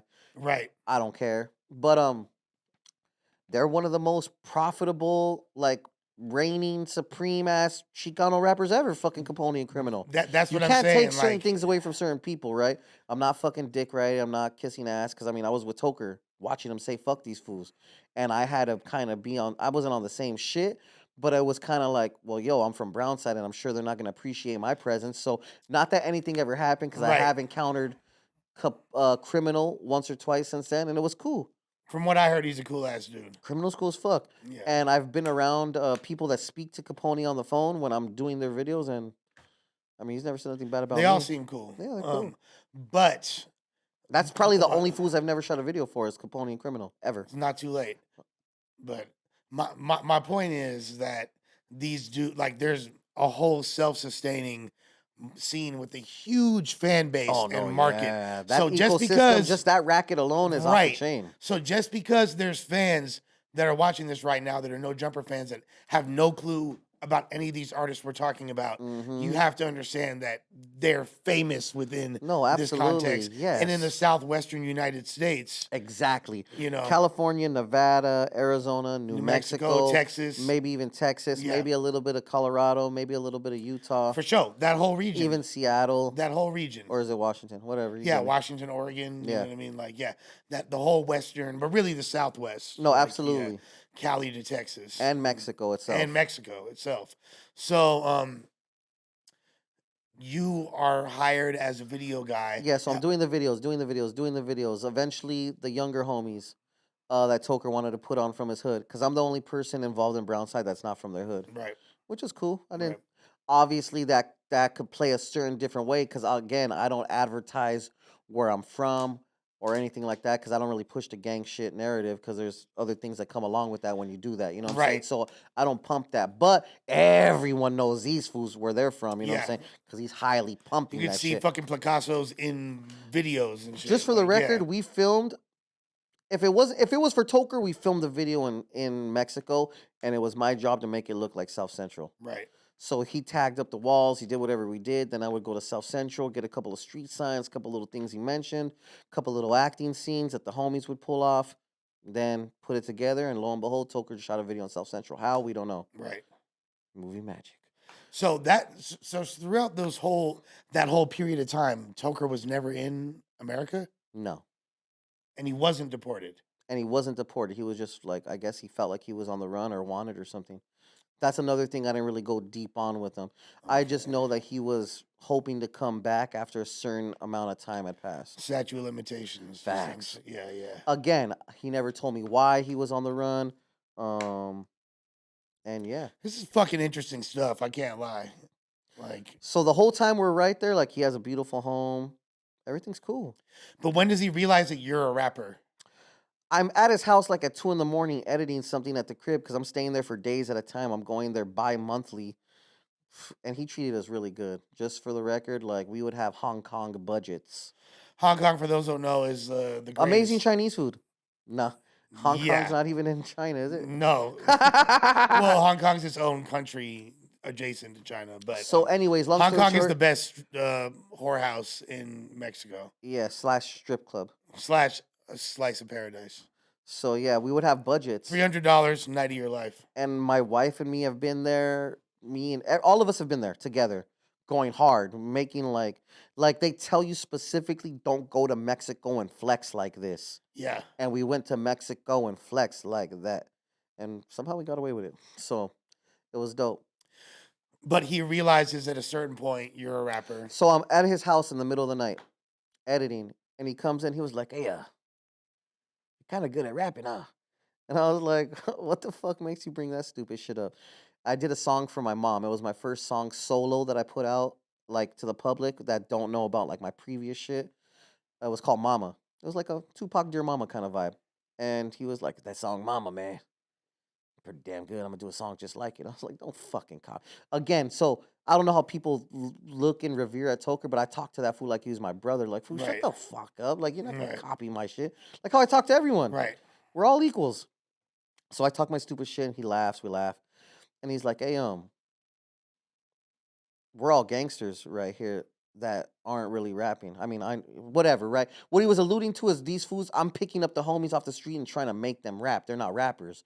But you, on the other hand, actually rap. You've been through the music industry by yourself. Yada yada yada. If you want to be down, I'll put you on. You know, what I'm He's saying? like the only other actual rapper that's on there at that point. That's been through the Yeah, gauntlet yeah. of the music industry, right? So and obviously I never saw his sort of stardom per se, Right. like of being to a major label. I've only done my little personal empire bullshit, which Right. is still dope in its own right. Yeah, You know what I'm saying? But yeah, so he basically alludes to saying that he'll put me on again under the flag, and he'll pay for this shit. And I was like, well, I know how this works. So I was like, you don't necessarily gotta pay for my shit. You could just you could just pick up my slack. Cause I know throughout all my years of rapping, I could finesse this for that or this for that. Oh, you need a photo shoot for your little fucking artist? Okay, I need infinite studio time. Obviously, I'm me. I have some kind of notoriety, whatever. Excuse me. So that works out in my favor. So I get a Brownside bonus. He chips me off thousands of dollars for signing with him. Technically, I never signed, but I was definitely right there flying. I was there from the beginning. I created the fucking YouTube channel, right? Like, Right. I am part of that camp, Right. without question. So rapper wise, he just let me do what I want to. He was used to the little homies, not well, they're not little homies, my little homies, but he wasn't used to the homies rapping by themselves, so he would bring all the homies and have them in a studio in Mexico, and Mhm. he would be right there, coaching and orchestrating however that he wanted the records to go. I, on the other hand, know how to do my own thing, right? So, and I already have my own studio etiquette. I have my own program that I follow, whatever, right? So, he wanted me to go to Mexico. I was like, I would never, ever, ever do this under any circumstance except for the fact just to show you what I can do. So I'm gonna do it for you. So we went to the studio, spent a couple hours there. I made like 3 songs. I think I only kept one, like for the actual project. And he was like, "Yeah, you clearly don't need me to be there. So just do whatever you want to do and show me the shit you're doing. And if I fuck with it, we're good." So that's what I did. And then you wind up getting, he kind of makes you, other than himself, the premier artist on the label, essentially, or one of them. We're all taking turns. It's like a real Yeah. label. So it was the 13 boys up first, the Trece boys. They did their thing. Then I think it was gonna be Clever's turn or someone. But basically, whoever's turn it was, all you. It was all you. Go ahead, do your thing. And when you had your turn, you're pretty much Yeah, I dropped 1, 2, 3, 4 videos, and it's time for my during my rollout. You know how it goes, prepping, doing promo. He got me a publicist. A shout to that nice lady. Long story short, I'm getting ready to drop my album. I do drop my album. I do a nice sold out. I don't want to say sold out because it was like a free concert, but we packed out the entire flagship store in downtown Los Angeles. It was okay. a great turnout. Different other local Mexican rappers showed up for me. Hands, shakes, whatever. You know the vibes. Everything's going good. And then a couple of months, the tragedy strikes and he gets assassinated. You know what I'm saying? Okay. So August I drop. He dies 2 months later. Wow. I still have a rollout. You're mid rollout. I'm mid rollout, but like again, I'm always myself. I don't really like to capitalize or take advantage too much. I'm a giving kind of guy. I'm a team player, you know what I'm saying? So in that instance, I thought it best to not drop. So your shit never came out. My shit came out, but I Yeah. mean, I didn't continue the vicious rollout that could have took place and the vicious push that could have came with it, you know what I'm saying? And So those videos you're in LA when he I'm dies? I'm in LA when he dies. I'm actually shooting a music video for one of the newer artists that he had put on Jokes. I'm shooting the Boss Bitch video. If they're into the scene, then or into Brownside, then they know exactly what I'm Yeah. talking about. So I spoke to him that day at 2 o'clock, and again, I talked to him like he's my bro. So I mean, he is my bro. He was one of my groomsmen in my wedding. You know what I mean? Yeah. That's my dog. So I talked to him that day. We talk our stupid shit. The day carries on. I get a phone call, like 5 phone calls in the middle of the night. My phones are on do not disturb. I've gotten like a million phone calls this whole time, and you never know. So I wake up and I look, and I'm like, what the fuck? So I call the homie like at 7 in the morning, like, yo, what the fuck happened? They're like, yo, they got the homie. And I was like, well, what the fuck are you talking about? They got the homie. They got B. They got B. Like, damn, they got the homie. Like, cause B is his hood name, Beaver. So I'm like, damn. Well, why don't you fools just go bail him out? Like, stop acting fucking stupid. Go hit the fucking get the bread and bail him out. He was like, nah, dog, they got him. And I was like, what the fuck are you talking about? I'm coming over. So the homie comes over and he hits me with the news, dog, and that shit was crazy. Like So again, chills. I'm not Chills to this day. I'm sorry, R.I.P. Toker, Yeah, man. R.I.P. Tokes. Go ahead. I'm not saying anything that's not already on the internet. No, absolutely. Nothing I've said this whole interview, just for those, in case people think that I'm being loose lipped. This is all information. No, this is all things that have been speculated on the internet. Right. Aside from him obviously clearly not being with us. That's not speculation, that's a Right. fact. So the story is that the folklore is I could honestly say I know what you're gonna say. I could honestly say I don't know if he actually owed bread. that $1 million that the businessmen gave to I him. honestly never heard that prior till after he died, and then even in that instance, I didn't know that that was a thing. Like honestly, But like it I ma- would tell you. But it makes sense though. I don't see how, but I mean, I guess I mean, you can see that I somebody. could understand if you're in the game and you're fucking around, then yeah, maybe. But I've never seen that fool do anything outside of our music shit. And I've been in the comfort. Well, businessmen. This is have my dog, and of course, if he's conducting other business when I'm not fucking right there next to him, well, that's his shit. But to be in debt that way, the way we moved, the way we played around in Mexico, we were like, it's high risk behavior that we're doing. I'm right there with all my jewelry on. We're all right there doing whatever we wanted, drunk, slipping in major metro areas. Sounds like you might have been under the protection of businessmen. So with that being said, even with that being said, like after he died, there was conversations that were had behind the scenes. I'm not gonna get too in detail with that, but one of the homies had even told me like, "Yo, they said it was business, nothing personal. Otherwise, they would have did all of us." And they, his wife and kids survived as well. Yes, they did. They abducted him from his home in the middle of the day. I talked to him at 2. They took him from his crib like around 5. Wow. Uh the story is that again, cuz I didn't see footage, but I mean his wife isn't going to fucking lie. She doesn't give a fuck about this rap shit whatsoever. Um the story is the cops came to the pad 10 deep. They entered the home uh and they basically abducted him from his house, and Toker was like, "Yo, The cops abducted him? yeah, allegedly." Because Yeah. the cops in Mexico, right? So Right. whether they were the cops or not is something I don't know, right? Because I'm not on the other side of that. So but they abducted him from his home, and one of the things that he said was because his little boy was big enough to understand, like, yo, why the fucking cops are here in my house? Like, don't hurt my dad. Because remember, I even shot videos for the little boy. You know what I'm Right. saying? Little Tokes. Um, he said, "Nah, Papa, these guys are just here for a music video. They're not gonna hurt me. This is a music video, right?" And again, part of the story that I was told was like, they're like, "Nah, we're not gonna hurt your dad. We're just here for the music video." And then they gave him the cue, like, "Hey, put your fucking bitch and your kid away, homie." Yeah.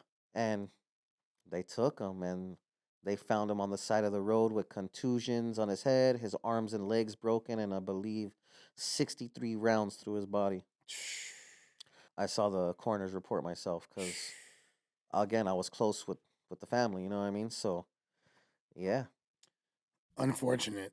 yeah, definitely kind of crazy. One of the most underrated talents in A lot of people say a lot of things. He was too crazy on his lives. He was this. He was Well, that. yeah, so that's what I was gonna say. Like, it seemed like when he, however, That's definitely not the behavior of someone that owes bread, though. well, whatever the source of funding was, whatever there's money in the label. The label is doing good at a certain point, and a lot of people say that he got too focused on beefing with Kid Frost, beefing with I think Capone. he was just fucking around because it's not like that ever materialized into like street gang No, beef. not on some rap beef though.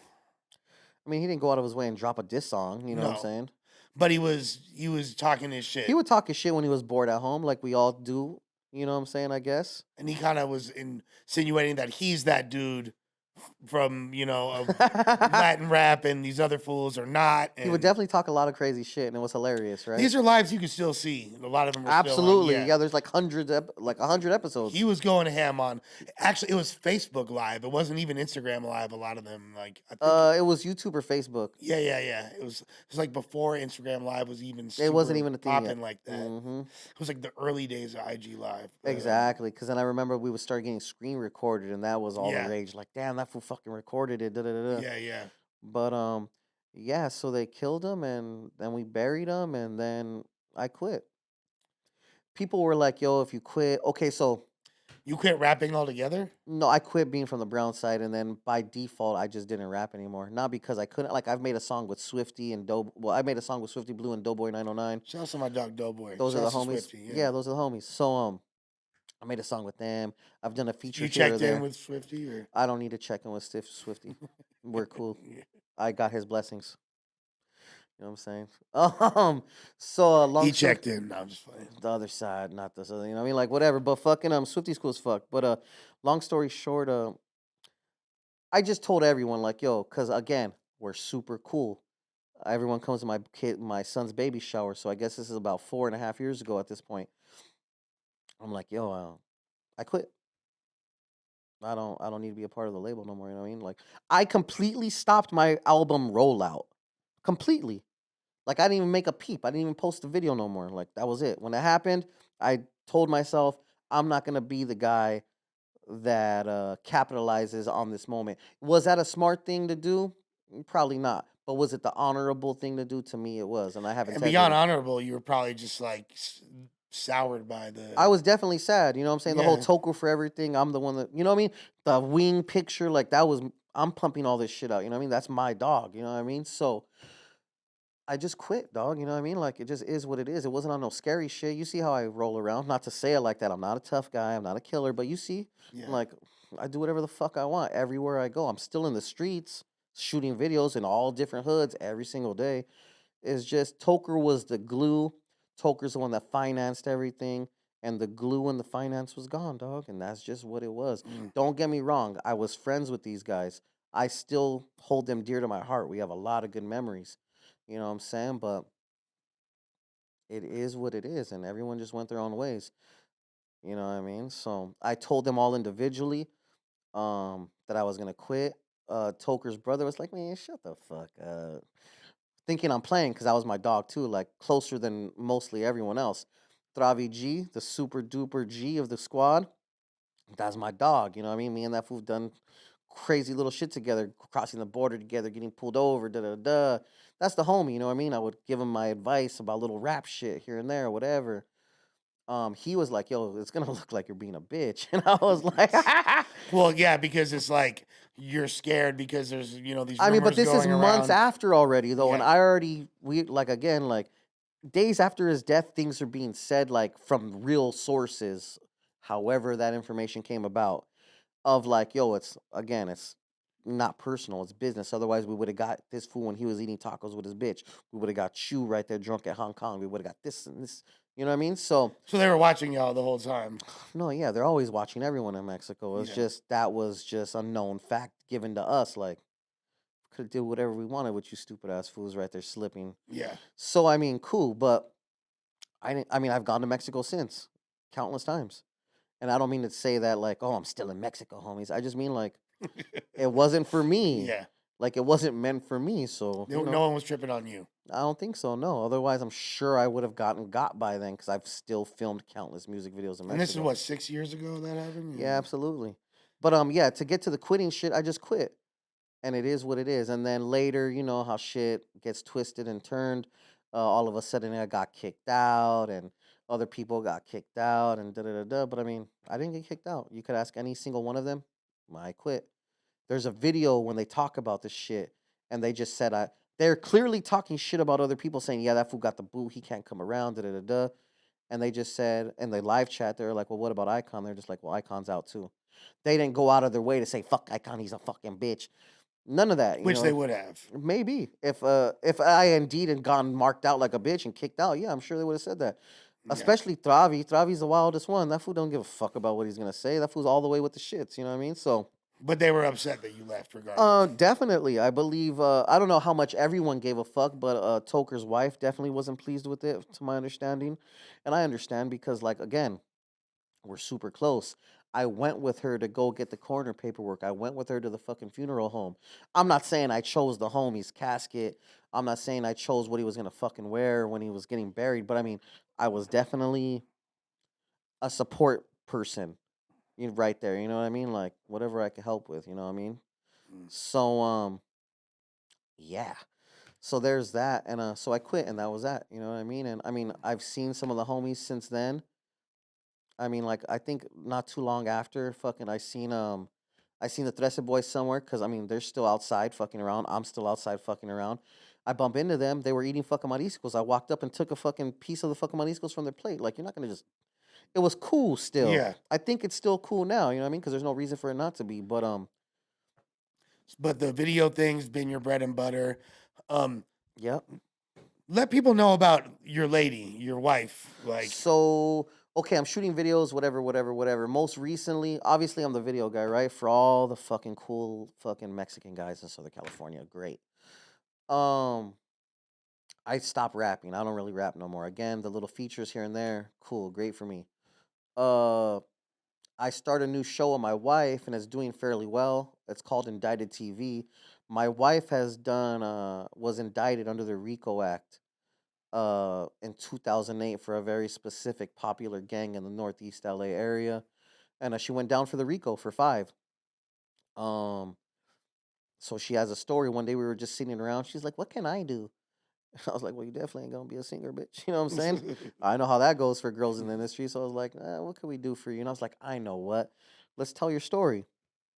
So from one day to the next, we were sitting on the couch just like this. What you want to do? I'm like, well, let's tell your story. The next day, I went and I go collect all kinds of different prison clothes or what have you, and then And she's also the LA Tooth Fairy. and she's also the LA Tooth Fairy, so she does teeth whitening and tooth gems and shit like that. Shouts to her, dope ass lady. Yeah, so indicted's going up. Indicted's going up. What are your thoughts? Because I know you're homies with Duno. What are your thoughts on all the controversy that happened with the whole American Cholo incident over here last year? So everyone's entitled to their opinion. Uh, that song was definitely the way it was portrayed was kind of out of pocket for The sure. Tiger song. Yeah, the Tiger song. Shout out to T-Rail, you know what I'm saying? That Tiger song was awful. The videos. It was definitely a thing, right? So Duno's my boy. I've known Duno for a few years, like I don't know, maybe 4 or 5 years. And before he was cool Duno, he was just little fat Duno, you know what I'm Yeah. saying? So I know him, right? So long story short, basically I knew they were coming up here. I know most of the individuals that were coming up here with Bozo and Gil. So I just came to be by Duno's side, like, hey, fool, alone, don't trip. It's all good. Not again, I'm not tough. I wasn't gonna fucking kill everybody there if they try to hurt Duno. But I mean, at least it's a familiar face with the little homie, whatever, right? So He's being very humble, by the way. yeah, so I mean, it went down how it went down. Bozo came up there, he said his piece, he said what he meant, and Adam was at home on a poker tournament. Everyone was like, yo, Adam ain't on no fucking poker tournament. He actually was on his laptop. Right. And this was clearly betting big bread. Anyways, I'm not sticking up for Adam. They're going to be like, oh, you're fucking worshiping the white man right now. I mean, fact is, Adam's a fucking gambler and he was gambling on his fucking laptop. Who knows how much money he had I invested? mean, he had no idea fools were going to show up at the office like that. I think word definitely got around pretty quick, you know what I mean? Because AD pulled up, whatever, right? AD didn't have to be there. Duno didn't have to be there. Flacco was there. That was my first time ever meeting Flacco. They definitely kicked him out of the office. The office was definitely not this big. The office was like just this. Right. You know what I'm saying? So yeah. What do I think about it though? I mean, the homies showed up. You know what I mean? All the homies showed up. Not all the homies showed up, but homies definitely showed up and they definitely said whatever they wanted to say. And I mean, I think it was pretty respectful, right? I I mean, think so. how it could have gone was a lot. Could have gone a lot. It could have Very went far left. very far left. But I mean, it didn't, and it was cool. And from that instance, yeah, that was my first encounter at No Jumper. What are your thoughts? Second, because I had came up to see Crip Mac. Okay. What are your thoughts on black and brown relationships in LA? I mean, I guess it really just depends on where you live and where you grew up. For me, it's not a thing at all because again, like one of my best friends was black, and I hate to say it like that because that's I don't know. People just say that stupid shit, but it's facts. He's tattooed on me right here, like he's my dog, my best friend. Was he like a? No, he wasn't a He black wasn't. homie. He was He like. wasn't a black friend that turned into a Mexican Yeah, gangster. yeah. He was just Regular black dude. a black homie of ours. You know Yeah. what I mean? That grew up where we grew up. I mean, he was definitely part of the tagging crew and all that shit. But I Right. mean, he didn't get all the way put on onto the hood and all the extra shit. You know what I'm Right. saying?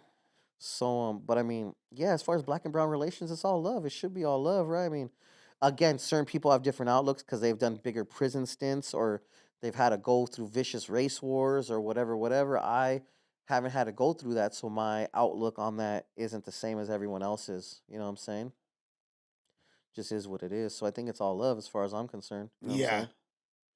Yeah. I mean, being a part of hip hop culture though, and like, Oh yeah, I I don't mean, want to say we're visiting because it was started by blacks and browns in New York. right. Not Mexicans, but Puerto Ricans, Right. right? Right. But I mean, I don't find myself as a visitor. I find myself as a contributor. You know what I'm saying? Because I mean, I'm not saying I've shot Drake's latest video, but I've definitely done my fair share of contributions to hip hop, whether it be through music or videos, and helping all these fine young gentlemen follow their dreams. You know what I'm saying? There are certain areas though where there's a lot of tension between blacks and browns in LA. Absolutely.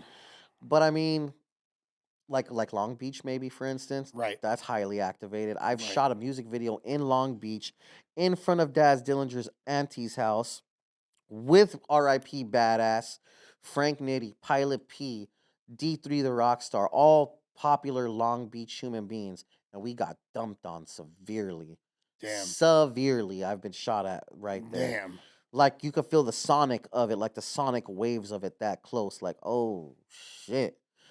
I've been shot at across the street from a Nipsey store on Slauson and Crenshaw, right across the street from one of them popular halls or whatever. It's on Hood. Is it Hood Stories? It's not Hood Stories. Street Gangs. Mm-hmm. Well, what's his name? Alonzo. Yeah, yeah. Alfonso or Alonzo? Alonzo, I believe. Okay, I don't want to sound racist, I even though believe they're it's both Alonzo, Mexican names, yeah. right? Anyways, long story short, the story, I'm not gonna say his name, but the story that I'm about to say is we basic bottom line, we got sprayed up right there too. I had to take my black client to the hospital. Why? The one Mexican, the only Mexican guy there out of all the 30, 40 black dudes that was right there, hopefully from his hood too, and wherever the fuck else. Why am I the guy that took him to the fucking hospital? So I mean, I be saving black people too, man. You know what I'm saying? That's a stretch, but You I feel like this is gave a lot more insight into your character and your past. There's a lot of stories you've already told. I don't even want to get into the Busta Rhymes thing because you've already low key told that story before. go Like, to the No Jumper Clips. It's not even on No Jumper Clips. I got robbed of that one, but it's definitely on the news, right? So I mean, it's on one of the news clips. do you want to tell that story? I was sent to New York as a rapper by the publicist from Brownside. It was in the swing of the Brownside stuff. I was there in the summer. They flew me out to go do a show with Busta Rhymes and X amount of other people. I think Fat Joe was on it, all kinds of other people. Fat Joe didn't show up though. So I'm right there in the trailer, whatever. I have my own little trailer. Not that I'm super special, but I mean, I had a trailer. Cool, good for me. Busta Rhymes didn't have a trailer. I said, come into my trailer. He came into my trailer. He did his thing. I needed the publicist required, not required, but wanted me to get a drop like anyone would, like any publicist. Like, Like a hey, little video drop? associate yourself with all the popular people there. You're outgoing. Do your thing. Do what you usually do. And I was like, okay. I hit up Busta for the drop. He said no. He didn't say no. He said in a little while. I asked him again before it was getting later. Before I rapped. He said after you come off, whatever. He saw me clearly rock the fucking show, the kids, the autographs, the pictures, whatever.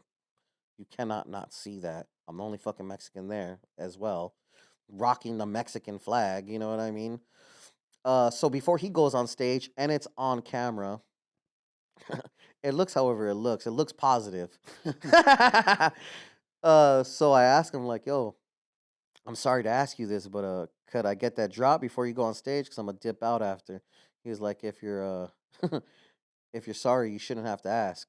And I was just like, I have a fucking crazy sense of humor, so that was just hilarious that he told me that. And it's hilarious that Busta Rhymes told little fucking ghetto Yeah. homeless boy me that shit. So I was like, I think on camera I even said, I held back my laugh. And I mean, I still got on stage with Busta. We still, I mean, whatever, right? It was a fucking charity event. So I dipped. But yeah, I definitely think Busta Rhymes is a fucking mark ass fool for that. Can he beat my ass as a big old guy? Maybe, but I mean, you're still a buster, Busta. Damn. You're still a legend, though. Cannot take away from the fact of that. I still got on stage with him. I don't really work with a lot of pride, fool. Like, Busta, why you ain't give the homie a drop, man? hey, but Spliff, Flip Star cool. Spliff Star, baby. Busta's, you know, like I've heard a lot of horror stories about him. I've heard mixed. I've heard some people say he's cool, but I've heard a lot of people like I don't know what maybe he was going through at that moment. I don't really give a fuck. It's long gone. I mean, I've- I we've got heard- footage of it looking real fucking fly with me next to Busta Rhymes. he spit on someone's car. He's beating up random people, That's amazing. fans, all kinds of crazy shit. So And what's the last chapter of this story for me? Being here? being over here, what makes you think that you're a dope podcaster? I think I'm myself. I don't act too cool on the camera. I give my genuine opinion. I'm just genuinely me. I'm highly self-aware of the stupid shit I say, and I don't give a fuck, bitch. Pull up.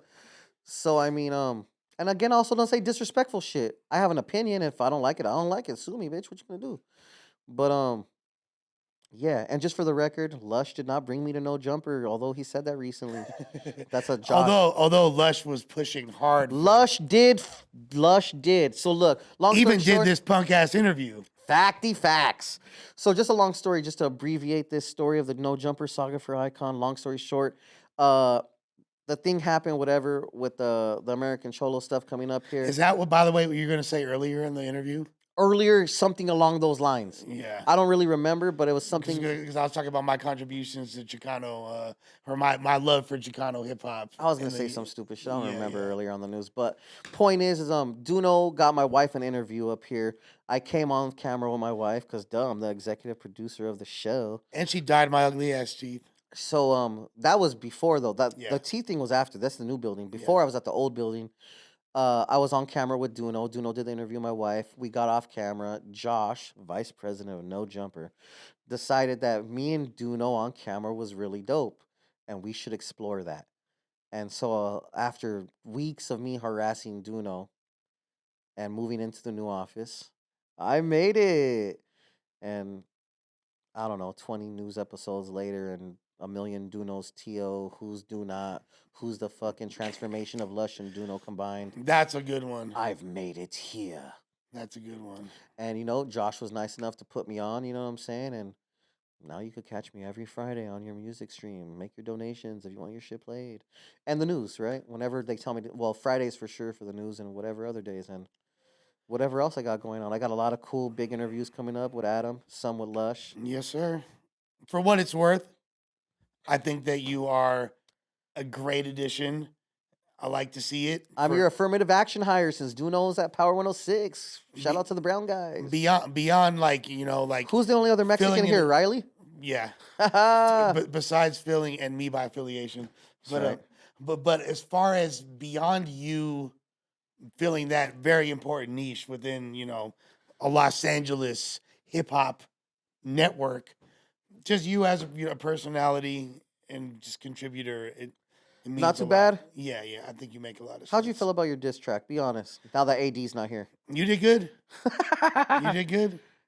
My people liked it. You feel me? Everyone fucked with it. It was cool. I thought it was. You did your thing. Yeah. Thank you for allowing that to take place. And I think people would like to hear some more raps from you. So Gina, hit me up. Yeah, if you're ready for these Mexican bars. Go crazy with it. You feel me? Cantina Although bars. I do feel like I got the W over everybody. Everybody, but that's I can't be mad at that confidence. Yeah, that's how we do. Regardless, Icon. Any final words before we skype out this bitch? If you ever want to be a podcaster, be yourself. Don't fucking be tough. If you ever want to be a rapper, be yourself. Don't be fucking tough. If you're from the hood, bang the hood, but you don't got to make it everything. You know what I'm saying? Because there's a lot of twists and turns that come with behaving a certain way in front of these cameras. Don't let the cameras and the bitches and the bread, if you even get that far.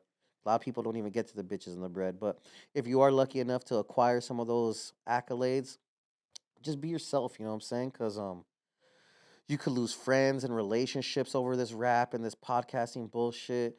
Like, just don't let shit get to your head. You know what I'm saying? Just honestly be yourself. You know what I'm saying? I'm from East Los Angeles, the east side of LA. I rep that shit proud. And that's it. Shout out to motherfucking hip hop. Hip hop saved my life, I guess. That part. I hate to sound corny, but no, I can relate. Here I am being a responsible adult, fucking doing whatever I gotta do, and it's all based off of hip hop. I don't trap. I don't do nothing on the side. It's all music money. So shout out to the music gods. From the west side to the east side, locking it down. Come on, you know the vibes.